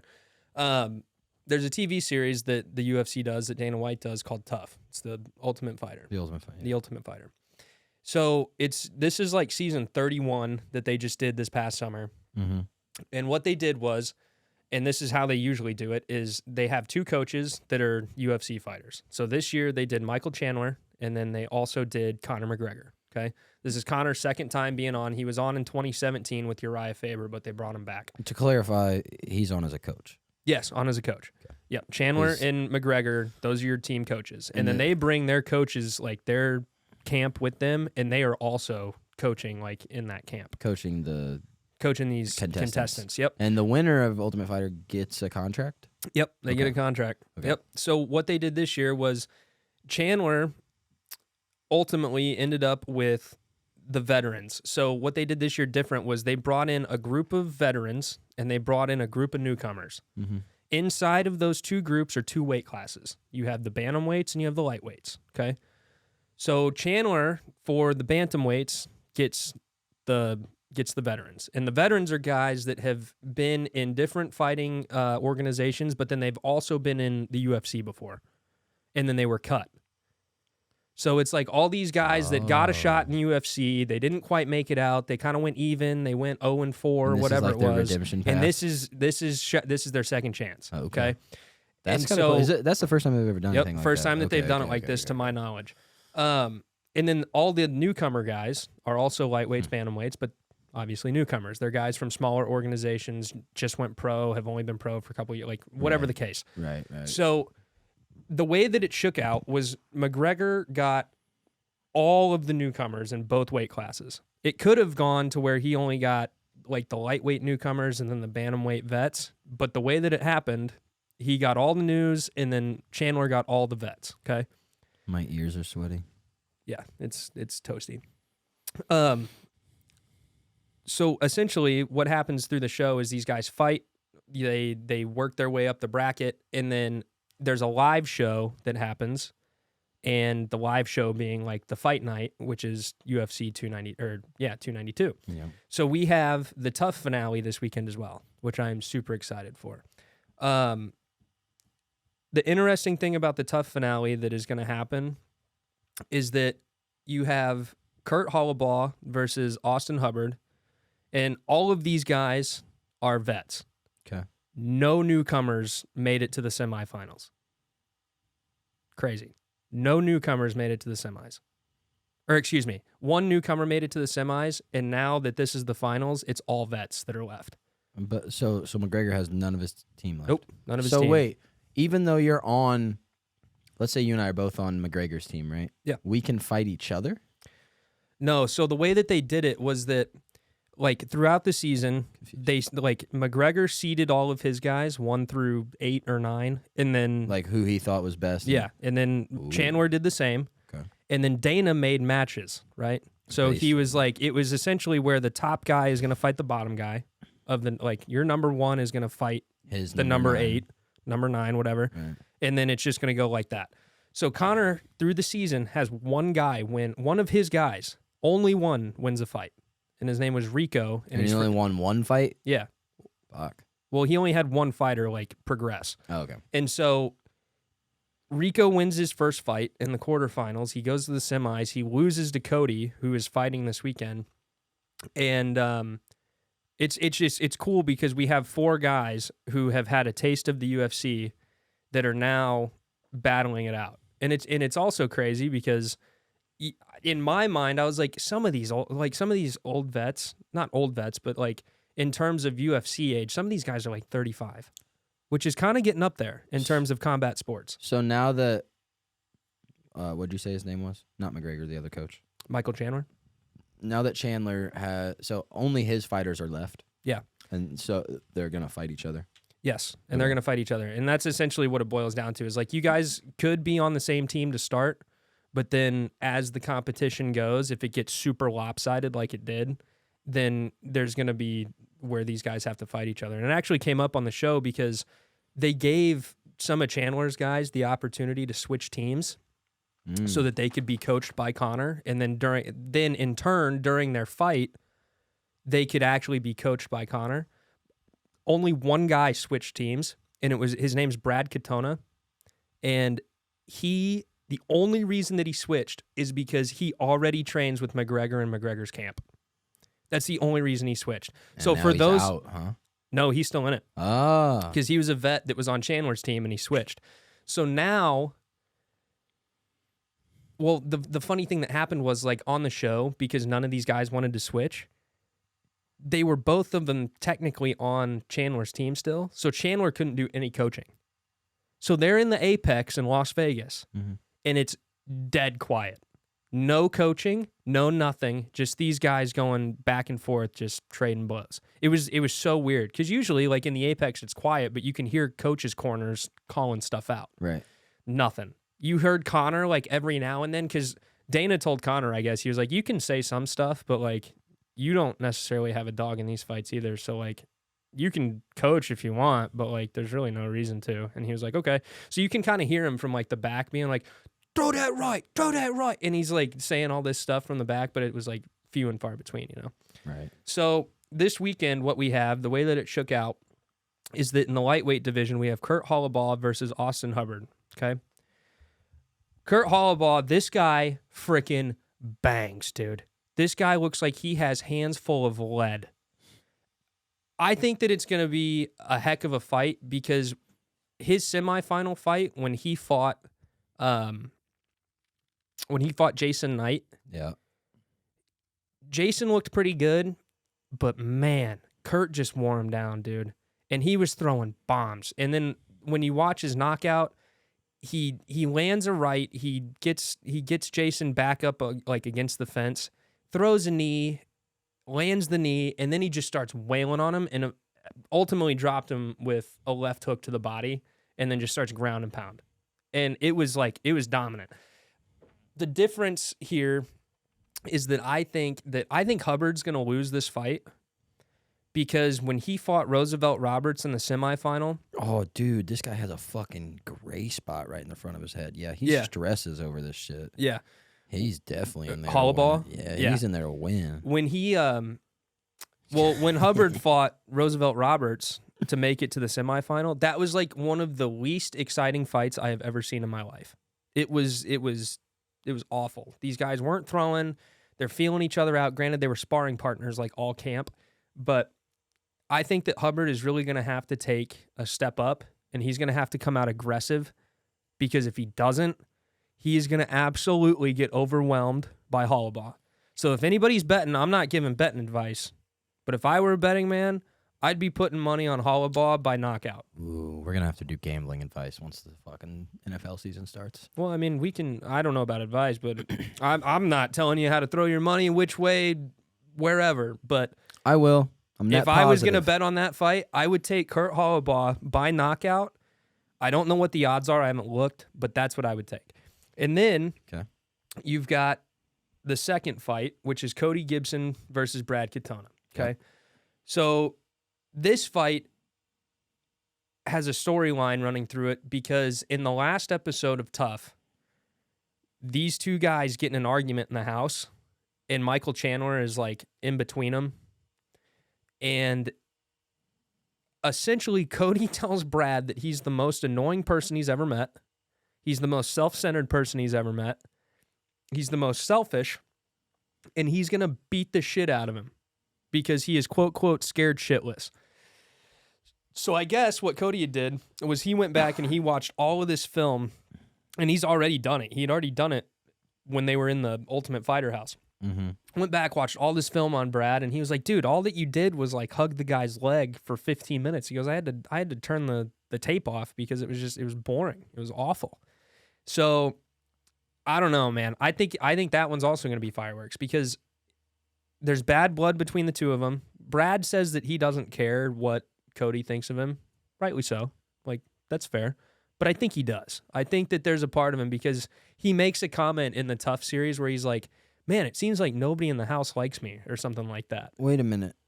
I have a question because I'm looking at the fight card right here. Yeah. And it says that the Hollabaugh and Hubbard fight are in the prelims. Yeah. But it's on Toughs. Okay, so what they do is... And if you already said this, I'm sorry, but... No, I did. It's okay. I'll re-explain it, though. So they take, like, once in the show that releases every week on Tuesdays, yeah. Once they hit the point where they're in the finals, where they have 4 people left, they do a live finale.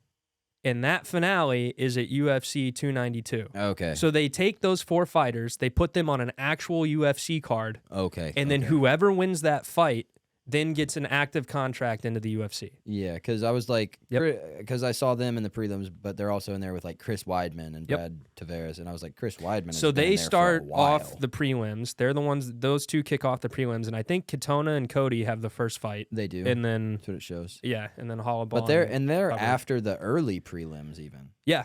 Like well, I mean, think about it. There's 31 seasons of Tough. It's a pretty popular TV show. Yeah, no. I mean, I've heard it. As far as combat goes, I mean, there's no other. It's that and the Dana White Contender Series, as far as I know, that are combat TV shows. So what's the difference between the Contender Series and the Toughs? The Contender Series, the only difference really that I know of is that, because I don't really watch the Contender Series too much, but like that's where Sean O'Malley came from, was he won the Contender Series in 2017, which is how he got his contract. But they essentially do fights throughout the night. And so it'll be like an actual fight card, right? Yep. And then Dana can have the opportunity to... Hi, buddy. Dana has the opportunity to then go backstage after the fight and on the spot offer them a contract. And he can do that after any fight? Yeah. It doesn't have to be like he has the like championship fight of the series or... No, like because the Dana White Contender Series, they put, like I said, they put together a whole like it's like a legitimate fight card, and so they do a couple hours of fights, and as those fights are ending, Dana's making notes, and he's like, "Yeah, man, I think that guy would actually do really well in the thing," or he can say like, "I want to see you fight again, so you're gonna come back." And then after you have another fight, then I'm going to make a decision. So that has a little bit more like live play to it. Rather than this, like the Tough series, I view it more so as like a reality TV game show type thing. Ish. Yeah. If you can even put it into that realm, that's how I kind of view it. Even though it's really not, that's how I view it. But then the Contender Series is more live. So with the Contender Series, for example, like Dana could only need to see me fight once, and then he's like, "Yep, you got a contract. No need to come back to this." Yeah. Or he could be like, "I want to see you again." He could be like, "I liked again." it, but I wanna make sure that like I'm not just like starstruck at the moment." Someone could go on, and that's not some. Is that something that happens weekly in Contender Series? I can't remember. Oh, fuck, I'm not sure. I don't know if they have it set up in seasons like tough or not. But and then also, I see Ian Gary is on this card. That hypes me up because that's the kid that's like he kind of proclaimed himself as like the next McGregor, right? mm-hmm. Dude, he's so tough. He's Irish too. He's so tough. He's fun to watch. Yes, Him he is. And Patty Pimblett. Yeah. Those are my two favorites to watch right now, just in terms of like excitement. You also got to throw Sugar Sean O'Malley in there too. Yeah, and his fight's gonna be super hype. Well, the thing with the Ian Gary fight was he was supposed to fight Neil Magny, And so he's fighting. or excuse me, he was supposed to fight Jeff Neal. Ah. That fight got canceled, so now he's fighting Neil Magny. Neil Magny. God, And man. the other cool like little connector piece for Neil Magny is that Hubbard, who I told you from the contender or from the Tough series, Hubbard trains with Drew Dober and Neil Magny, who are both active UFC fighters. So that's kind of cool. They're both fighting on the same fight card. That's Gotcha. neat. Teammates fighting on the same card. That's cool. Always like that. That's like when City Kickboxing, it has like Izzy and Kai Kara France and like all the Dan Hooker has all those New Zealand guys on the same card, New Zealand, Australian guys. Right. I love that type of stuff. Yeah. Contender Series, they do seasons of it, and it's every week, but it looks like each week there's different fighters. Yeah. Yep. And so that's how, this is a good segue into Sean. That's how Sean got his contract. Was he went in there, The Contender Series. knocked him out. Here's a contract. Yeah. And he was like, "This is my show. It's the Sugar Show." That's what that clip is from. Gotcha. That infamous clip. That's what that is from. Gotcha. And we'll pop that up. But so yeah, O'Malley. This fight is very interesting to me because the thing that a lot of people don't know about Sean O'Malley is the fact that his jiu-jitsu and his wrestling is a lot better than what people give him credit for. He takes the time to really drill it, and then he also takes the time to enter into jiu-jitsu and wrestling competitions that are just exclusively jiu-jitsu and wrestling. Mind you, there are jiu-jitsu artists out there that are 100 times better than some UFC fighters. You know, like just because you're in the UFC doesn't mean that you're the best jiu-jitsu guy ever. Like there could very well be somebody that doesn't do mixed martial arts that only does like jiu-jitsu that is better than you at jiu-jitsu. You know what I mean? Yeah. It took me a minute to understand what you were saying. But so yeah, it's not for like sure. because he's not competing. It's not like him competing in a different tournament or organization, we'll say, diminishes what he does. Because there's just as good a guys, if not better, that go to those competitions. And Sean has won some of them. Right. So, like, his ground game is good. Like, he has a very solid ground game, but obviously where he excels is his striking, right? My prediction for this fight, and it is a title fight, and Aljo does have some, not necessarily a prediction, but my analysis. Aljo's got title defenses, right? I think he has 3 right now, and if he wins this one, he'll be the most defending bantamweight in UFC history with 4. If Wait. Say that you think he'll be what in bantamweight history? like he will have defended his title the most in bantamweight history, or he should be tied. Aljamain? Yeah, Yeah. Aljo. He's either tied or he'll have the most after this one, if he beats Sean. But if this fight goes to the ground and there's more than 30 seconds left on the clock in any of these rounds, like if Aljo gets him to the ground and there's 3.5 minutes left, it's over for Sean. It's over. They don't call Aljo the human backpack for nothing. Once he gets you, he's on you, and you can't get him off. Right. If he gets him down with 30 seconds left in a round, I think that Sean can have good enough defense on the ground to fight that off, to go back into the second, third, fourth round, whatever, and be able to have a fruitful fight. Sean, I watched an interview with him over the weekend, I believe it was, and he literally came out and said, "My game plan is to not get grabbed. Yeah. That is my whole game plan. I have to keep him at bay. I have to keep him at a distance, and I just got to pick him apart from a distance. And he goes, it's literally going to come down to who makes the bigger mistake first. He goes, if I make a mistake to where Aljo can get me down with a lot of time on the clock, I'm adding a lot of time on the clock, but if Aljo does get him down, it's going to make it significantly harder for Sean to win this fight. So, you know, if I'm Sean, I'm keeping it on the feet. I'm using my kicks. I'm using jabs. I'm using my long-range weapons to keep Aljo at bay. The other thing that this plays in Aljo's favor, the wrestling game does, because Aljo walks around at 170, and the bantamweight weight class is like 135, 145. So he's having to cut a lot of weight to get down to the weight class, you know? Yeah, but he's the champ. He's the champ. Are you talking about O'Malley has to cut? No, I'm talking about Sterling has to cut? Yeah, Sterling has to cut a lot of weight because he walks around, naturally he walks around heavier than Sean. Sean walks around at like 150. So the weight cut for Sean is a lot less taxing on his body than the weight cut is for Aljo. Aljamain Sterling, 135. Well, that's the weight class. That's why they have it listed like that. Are you on ESPN?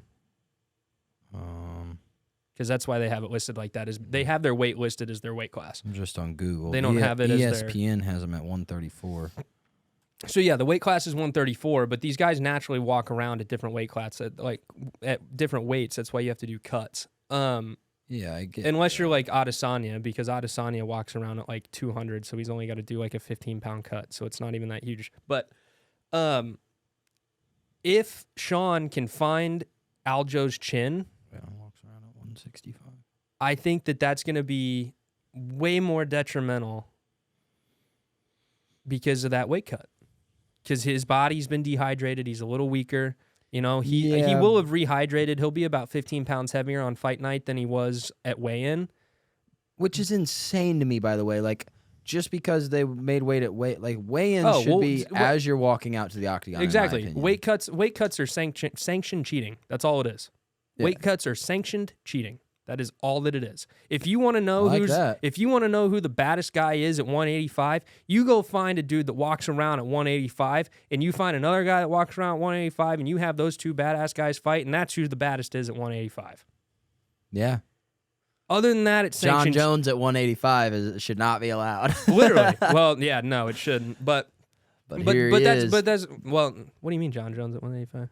Has he ever? He's fought at 185. Had to have, right? No, he was. 185 is middleweight. I mean, he might have fought in it coming up. He was light heavyweight. What's 205 is light heavyweight. Lowest weight John Jones has. So while you look that up, back to my point. I think that the weight cut goes against Aljo in the regard that if he gets touched by Sean, it's going to hurt him more, right? Because he's been dehydrated, big weight cut, yada, yada. The way that his weight helps him is that when he comes into the fight, he's, like I said, he's going to be 10, 15 pounds heavier than he was at weigh-ins. He's going to be hydrated. He's going to be bigger than Sean, is what I'm getting at. So if he gets Sean to the ground, it's going to be another 15 pounds that Sean has to account for that he didn't have to before. You know what I mean? So I think if Aljo gets him to the ground with the weight disparity, with the technique, I think Aljo wins it. I think if O'Malley can keep it on the feet, I think he wins it. I don't know if he knocks him out, but he wins it. Okay. So that's kind of that's my analysis of that situation there, because weight cuts historically have always, not always, but have affected guys' chins and have affected guys and gals' livers and guys and gals' chins. Interesting. That's why the left hook is such a, like the left body hook with Ryan Garcia, switching up, going to boxing here. But that's why his punch, his left hook body shot is incredible. That's why he sat Luke Campbell down with it. It's because you hit the liver, give him the old liver quiver, sit him down. They can't come back from that. Yeah. From being dehydrated, you cramp and then you're done. So really excited for that. O'Malley's got a lot riding on this, because in this fight, to me, he has the chance to prove to the UFC that he is exactly who he says he has been this entire time. This is his first title shot. A lot of people say that he got a really, really easy path to the title. That's neither here nor there. He's here now, okay? He is here. This is the biggest opportunity that he has to shut all those people up and to prove to the UFC that, hey, I've been saying it. I'm the Sugar Show. I'm the next big thing. Let's see. I'm happy he finally got his shot, man. Me too. I hope he goes out there and gets a first-round knockout. By the way, That'd be odds sweet. are plus 210 for Sean O'Malley to win right here on the UFC website. Yeah.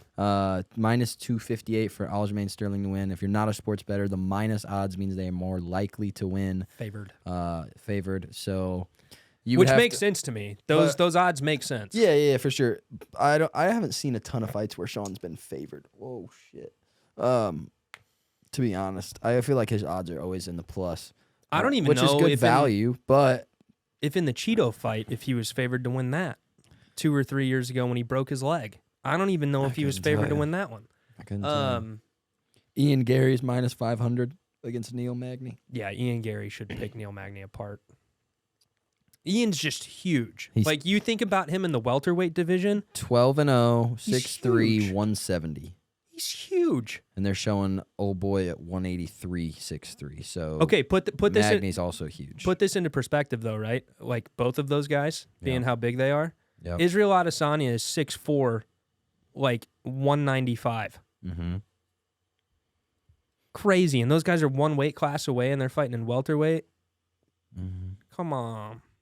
Also, you were very right. John Jones has never been anywhere close to 185.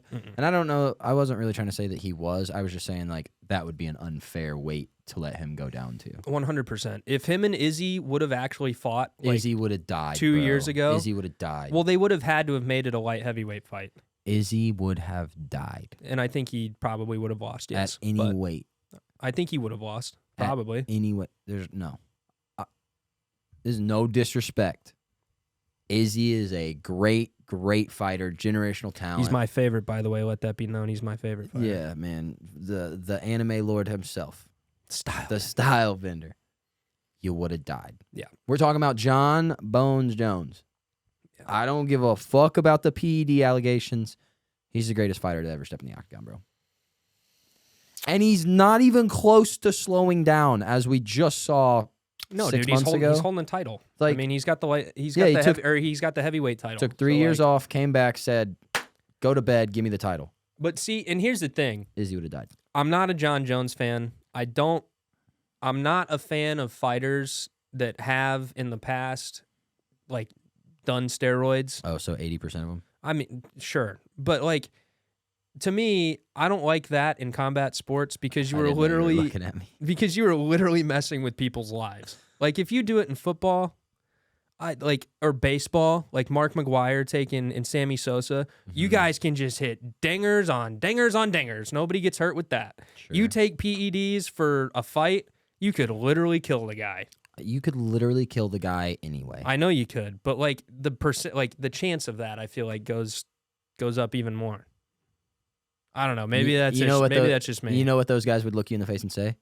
Yeah, I'm prepared. You should take them. No, I'm prepared to kill him anyway. Oh, well, I'm prepared to do it. And that's fine. That's why I'm sitting here and I'm not in the middle of a weight cut for fucking UFC 292, all right? Because I want none of that. And guys like Lyoto Machida would look at you and say, "And I'm prepared to die." Yeah. Yeah. I don't know that that's his accent, but I don't know what he kind has of, an accent. Yeah, I don't know either. He's not Russian, I'll tell you that. No, he's not. But yeah, that's crazy. So O'Malley and Aljo, that's how I think that one goes. We've also got another title fight. We've got Zhang Weili and Amanda Lemos. Zhang Weili, everybody knows, she had that fight with Rose Namajunas, and Rose knocked her out. Everybody knows that. And she's been for sure. Yeah. No, they don't. She had a fight with Rose Namajunas. Rose knocked her out. They had this whole thing, and then Zhang Weili finally gets the title after Rose lost it and all this stuff. So she's got a title defense this weekend. I think that Zhang Weili gets it done. I think that she has seen enough high-level women in that weight class. I think she gets it done. Well, she holds the belt. And she's a champ. Yep, and she's a champ. So I think she gets it done. Neil Magny versus Ian Gary. We touched on that a little bit. I think Ian picks him apart. I do like Neil Magny. I think he's a good guy, but You think he does it pretty swiftly too? Think he does it in quick fashion? yeah, I think he does it. I think he does it within 2 for sure. If he doesn't do it if he doesn't knock him out in the first one, I think that he severely breaks him down in the first one and then comes out and early in the second knocks him out, gets a TKO, however you want to put that.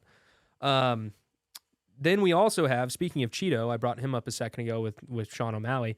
We have Cheeto Vera versus Pedro Munoz. I think that has high potential to be a really good fight. I think that Cheeto is going to come out on top of that one. But yeah, that's pretty much all I had. I was pretty much just wanting to talk about the couple prelims with Tough and then the main card. But last thing I'll add, Andre Petrosky is on the early prelims. I think he's the last fight on the early prelims. Andre Petrosky, shout out, dude. He was on the early the Ultimate Fighter, but he was really know your shit over there. Yeah, but he was not on this season. He was on it. Let's see, when would that have been? 2 years ago? Andre Petrosky, 2 years ago.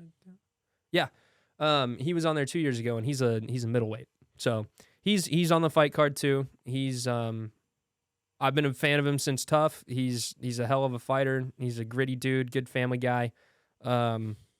Pulling for him this weekend too. I think he gets it done.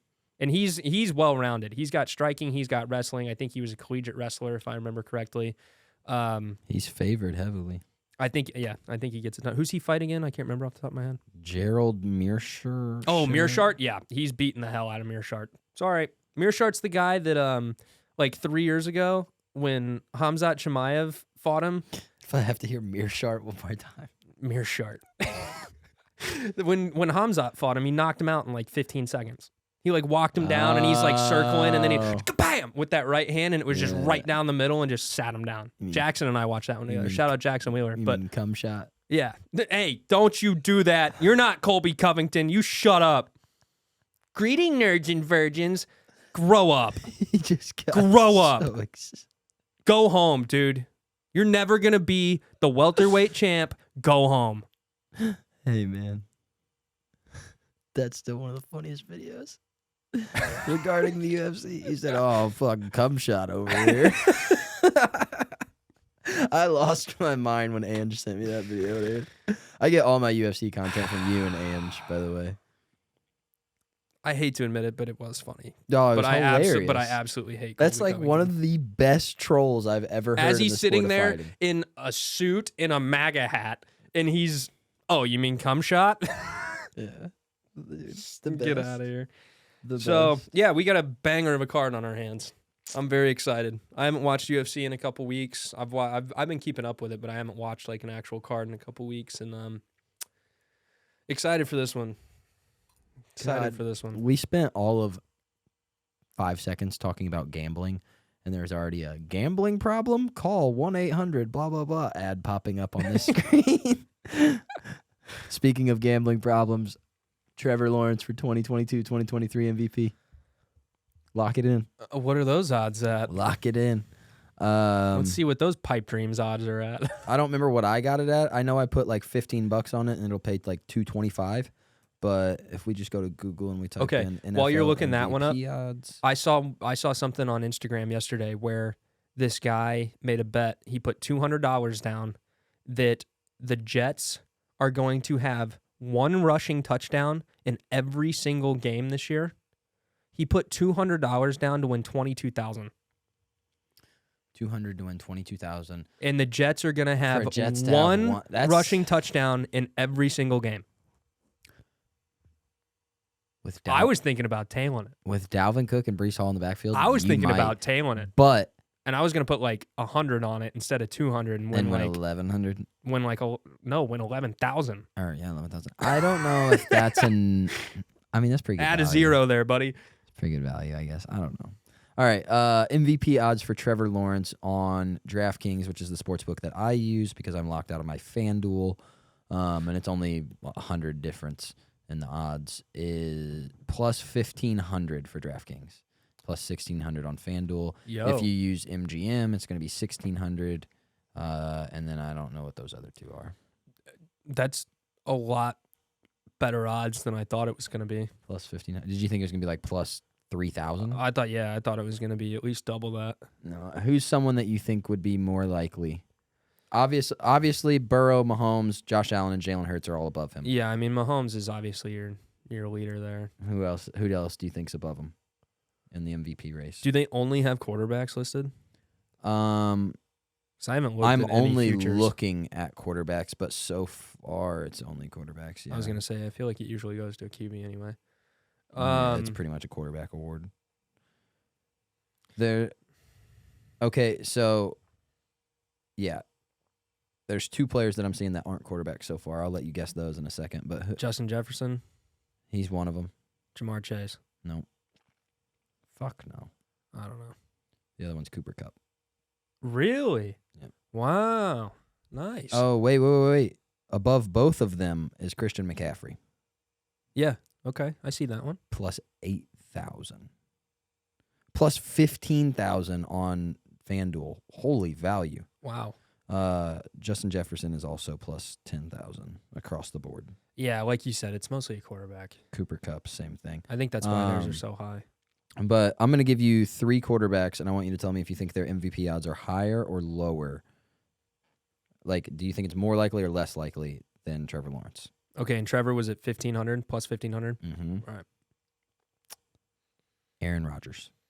More likely. And it's funny that you bring him up because I just thought about that. I was like, if he can go in there first year, turn it around, even though they do have a pretty decent young core, if he can go in there and turn that team around, that's some baller shit. Plus 1,600. He Just is? a little bit less Really? likely. Wow. Let's go Lamar Jackson.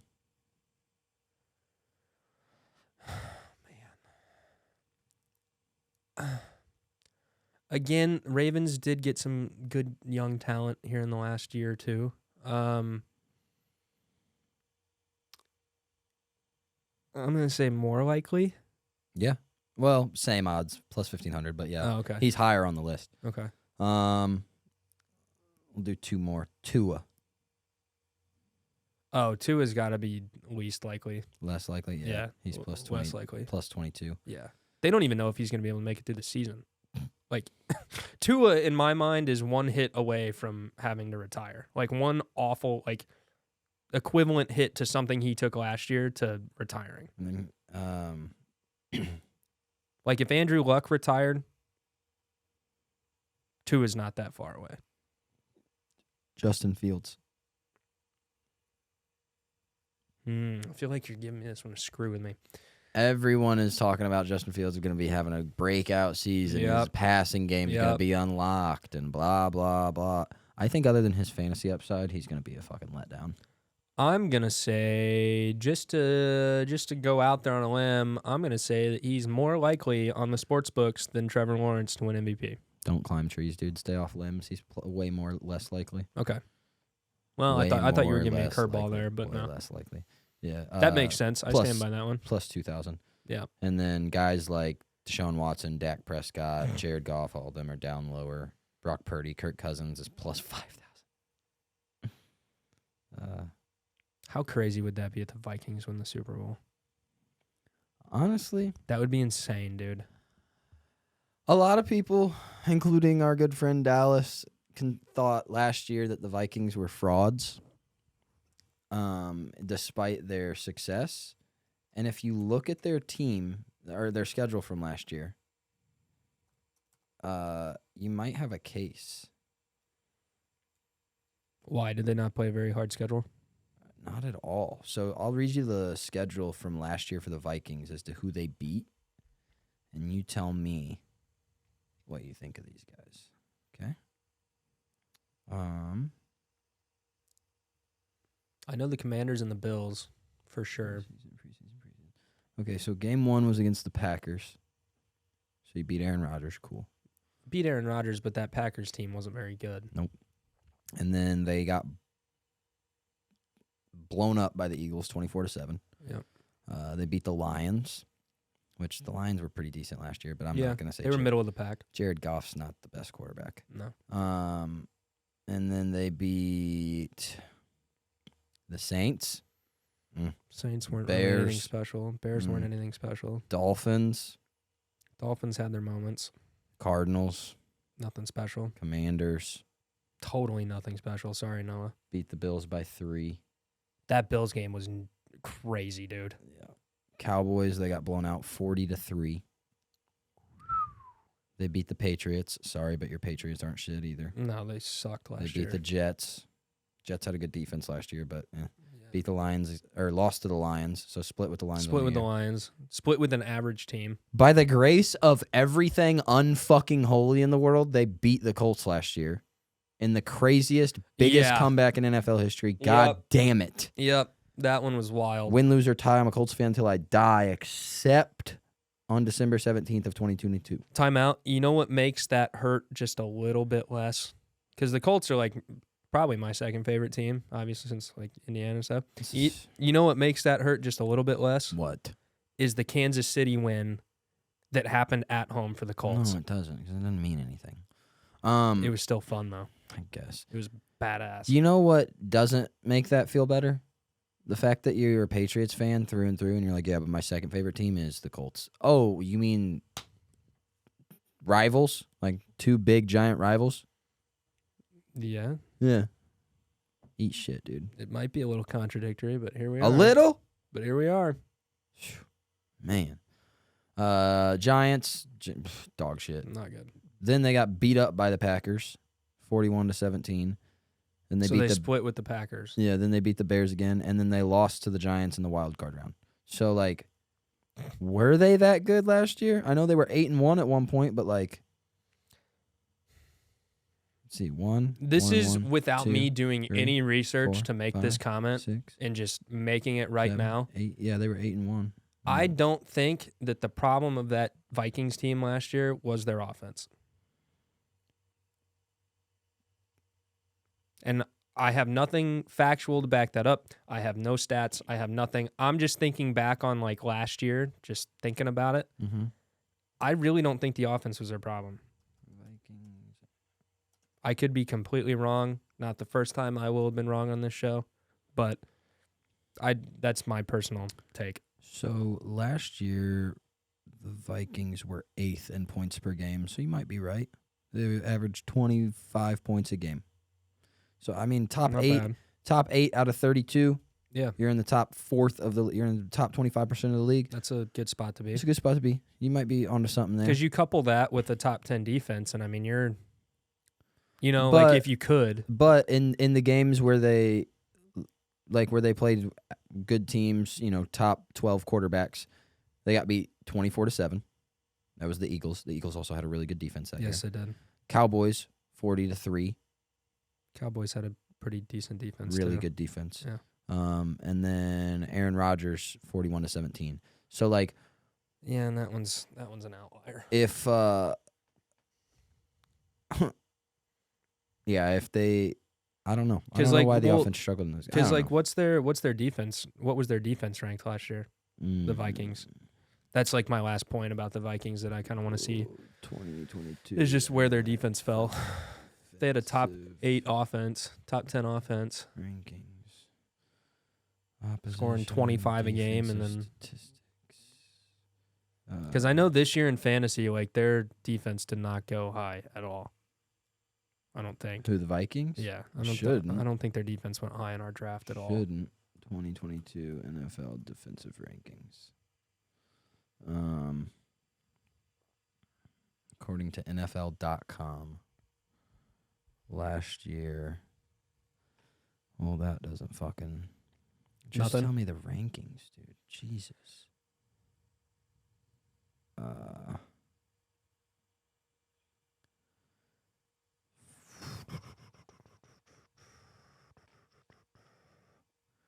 49ers, and this was based on who allowed the fewest yards per game.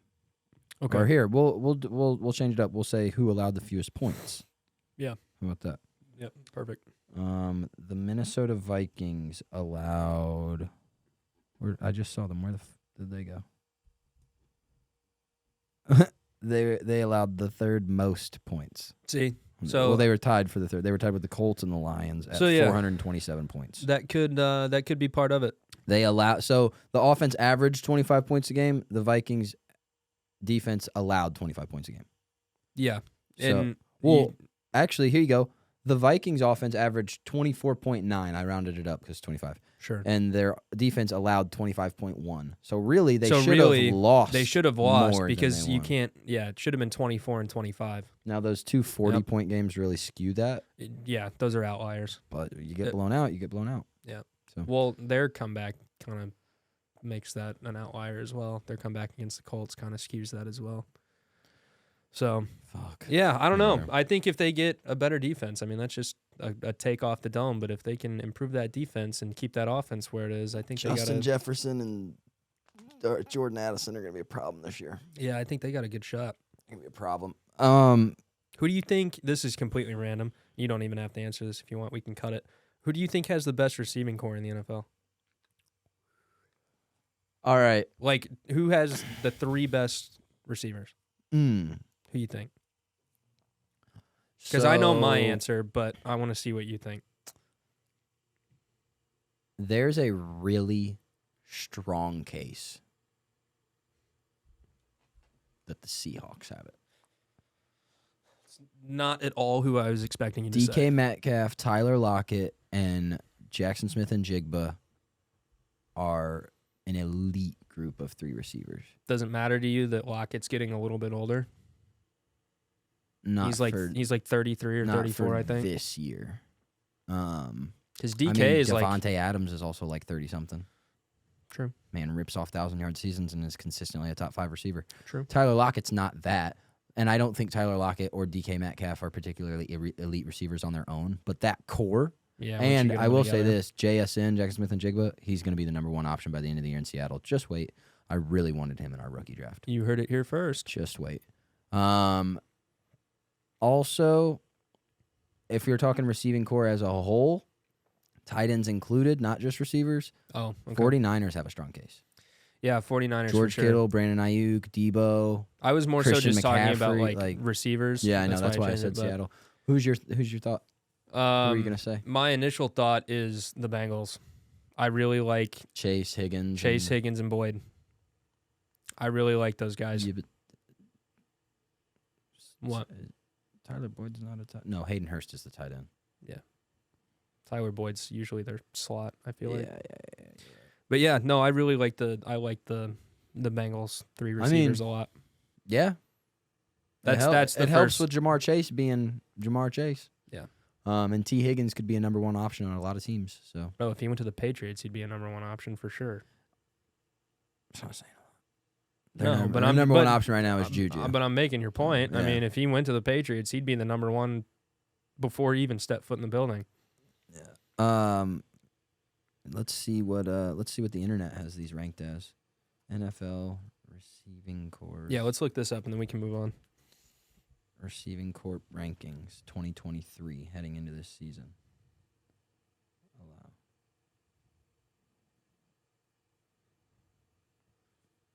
Cincinnati Bengals take the top spot for a 2nd year in a row. Really?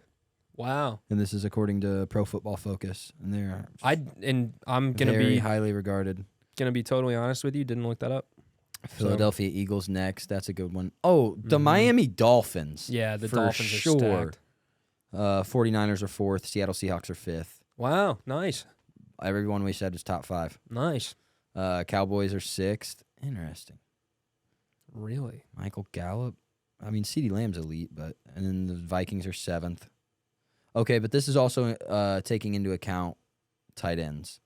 Oh, okay. Yeah, because the 49ers Well, included George Kittle and they McCaffrey as well. Yeah. And then the Raiders at 8th. Devontae Adams is carrying that because Darren Waller's gone. Josh Jacobs is. Yeah, he went to New York, right? Yeah, he's gonna be. I guarantee you, he leads the Giants in targets and receptions this year. As he should. I don't know about that. Who do you think should then? Well, okay. He should on that roster. Yes. Yeah, That's what I mean. Yeah. In his current Bills situation. are 9th, Bucks are 10th, Chiefs are 11th. That might be a little high. Travis Kelce's carrying that way load. The Chargers have a really good receiving core, dude. They do. Keenan Allen, Mike Williams, Austin Eckler, Quentin Johnston. I'm a huge Chargers fan. Justin Herbert said Joshua Palmer's been taking huge leaps this year. He's really excited to play with him. Also, last thing on the NFL, for real last thing. But I saw this the other day, speaking of Justin Herbert. If you take just his first 3 years, okay, and you compare it to every other quarterback who has played 3 years or more, but we just take those first 3 years, he is the number one quarterback all time in passing yards, 300-yard games, and he's second all time in passing touchdowns. Dude, he's a stud. For first 3 years of any quarterback. He's a stud. He's a stud. There's so many people who don't believe in that guy, and I'm like, how? Look at his arm talent.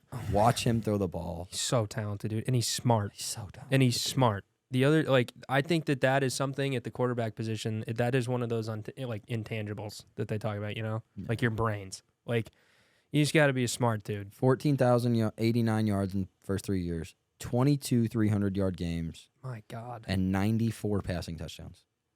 Yeah, man. He's crazy. Averaging 30 passing touchdowns a year. I had him on my fantasy team last year. I double dipped with him and Eckler, and it literally saved me from being the person in last. Double dipping with them saved my ass. That's such an underrated strat, is stacking a wide receiver or a quarterback and a wide receiver or a quarterback running back. Yeah, the double dip, man. Because you get both points. But Yep. all right, I'm getting a little toastier than I would like to, so break down this music release for me, and then let's get out of here. Oh, yeah. So for all music heads out there, I don't know if you guys know who they are, but the band Camino, they've been a favorite of mine for a while. They came out with a new album. I think it dropped August 11th, I think is when it did. So last week, I think it was last Friday. Put out a really good album. I think it's their third or fourth full studio album. I want to say 4. But they did a hell of a job with it. They did a really good job. They've been writing on it for a while.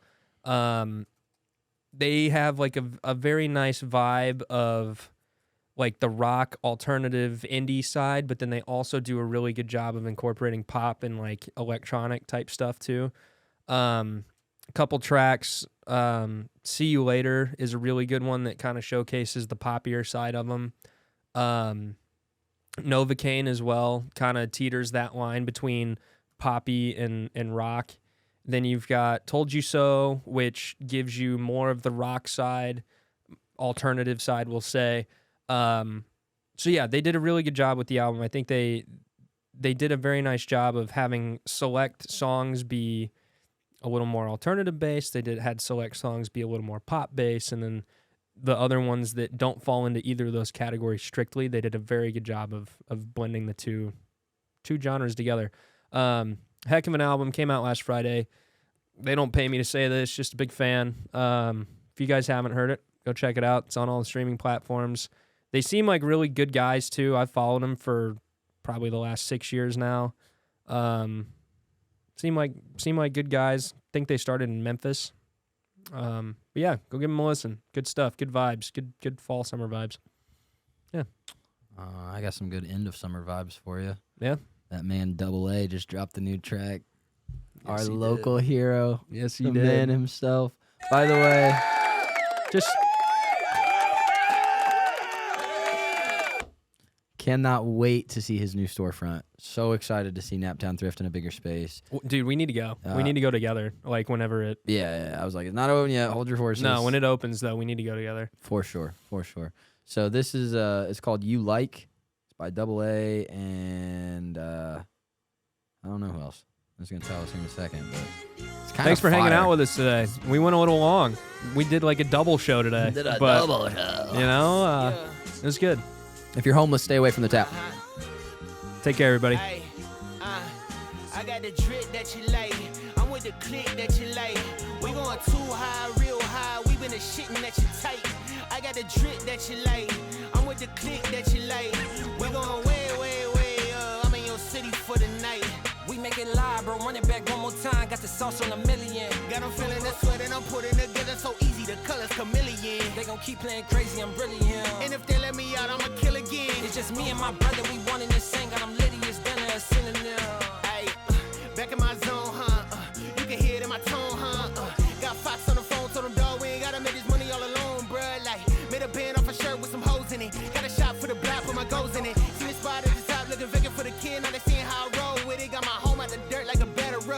talking, I said keep the cheddar rush. In my pockets, they keep getting fatter. Shout to my girl, been knowing she bad as fuck. Like, ooh, what else could double A do? Ballin' like he in the Drew. I'm in the stew, don't need to take number 2. Heard all these dudes need a few, wilder than grew. City, I know been the glue, call the homies if I need a shoe. Ain't nothing new, CT done sent me the beat, I got loose like I'm missing a screw. Shit, tongue flicking like it's cunnilingus. I'm a cunnilingus, shit, I'm running things. And if you wanna bring it, that's another body about to be extinguished. Shit, let me distinguish I who got I a drip am. that you like. I'm with the click that you like. We going too high, real high. We been a shitting that you tight. I got the drip that you like. I'm with the click that you like. We going way, way, way up. I'm in your city for the night. Look, all of that shit is irrelevant. I'm tryna get me a roll like I'm peddling. Excuse me, little baby, I'm godlike. Had to rank from the top of the throne, it was heaven sent. Don't you be doing the most. We up at the top like we raising the toes. You handle the rock, I'ma cool in the pose. I feel like Jarrell, I might throw you a bowl. It's true what they say.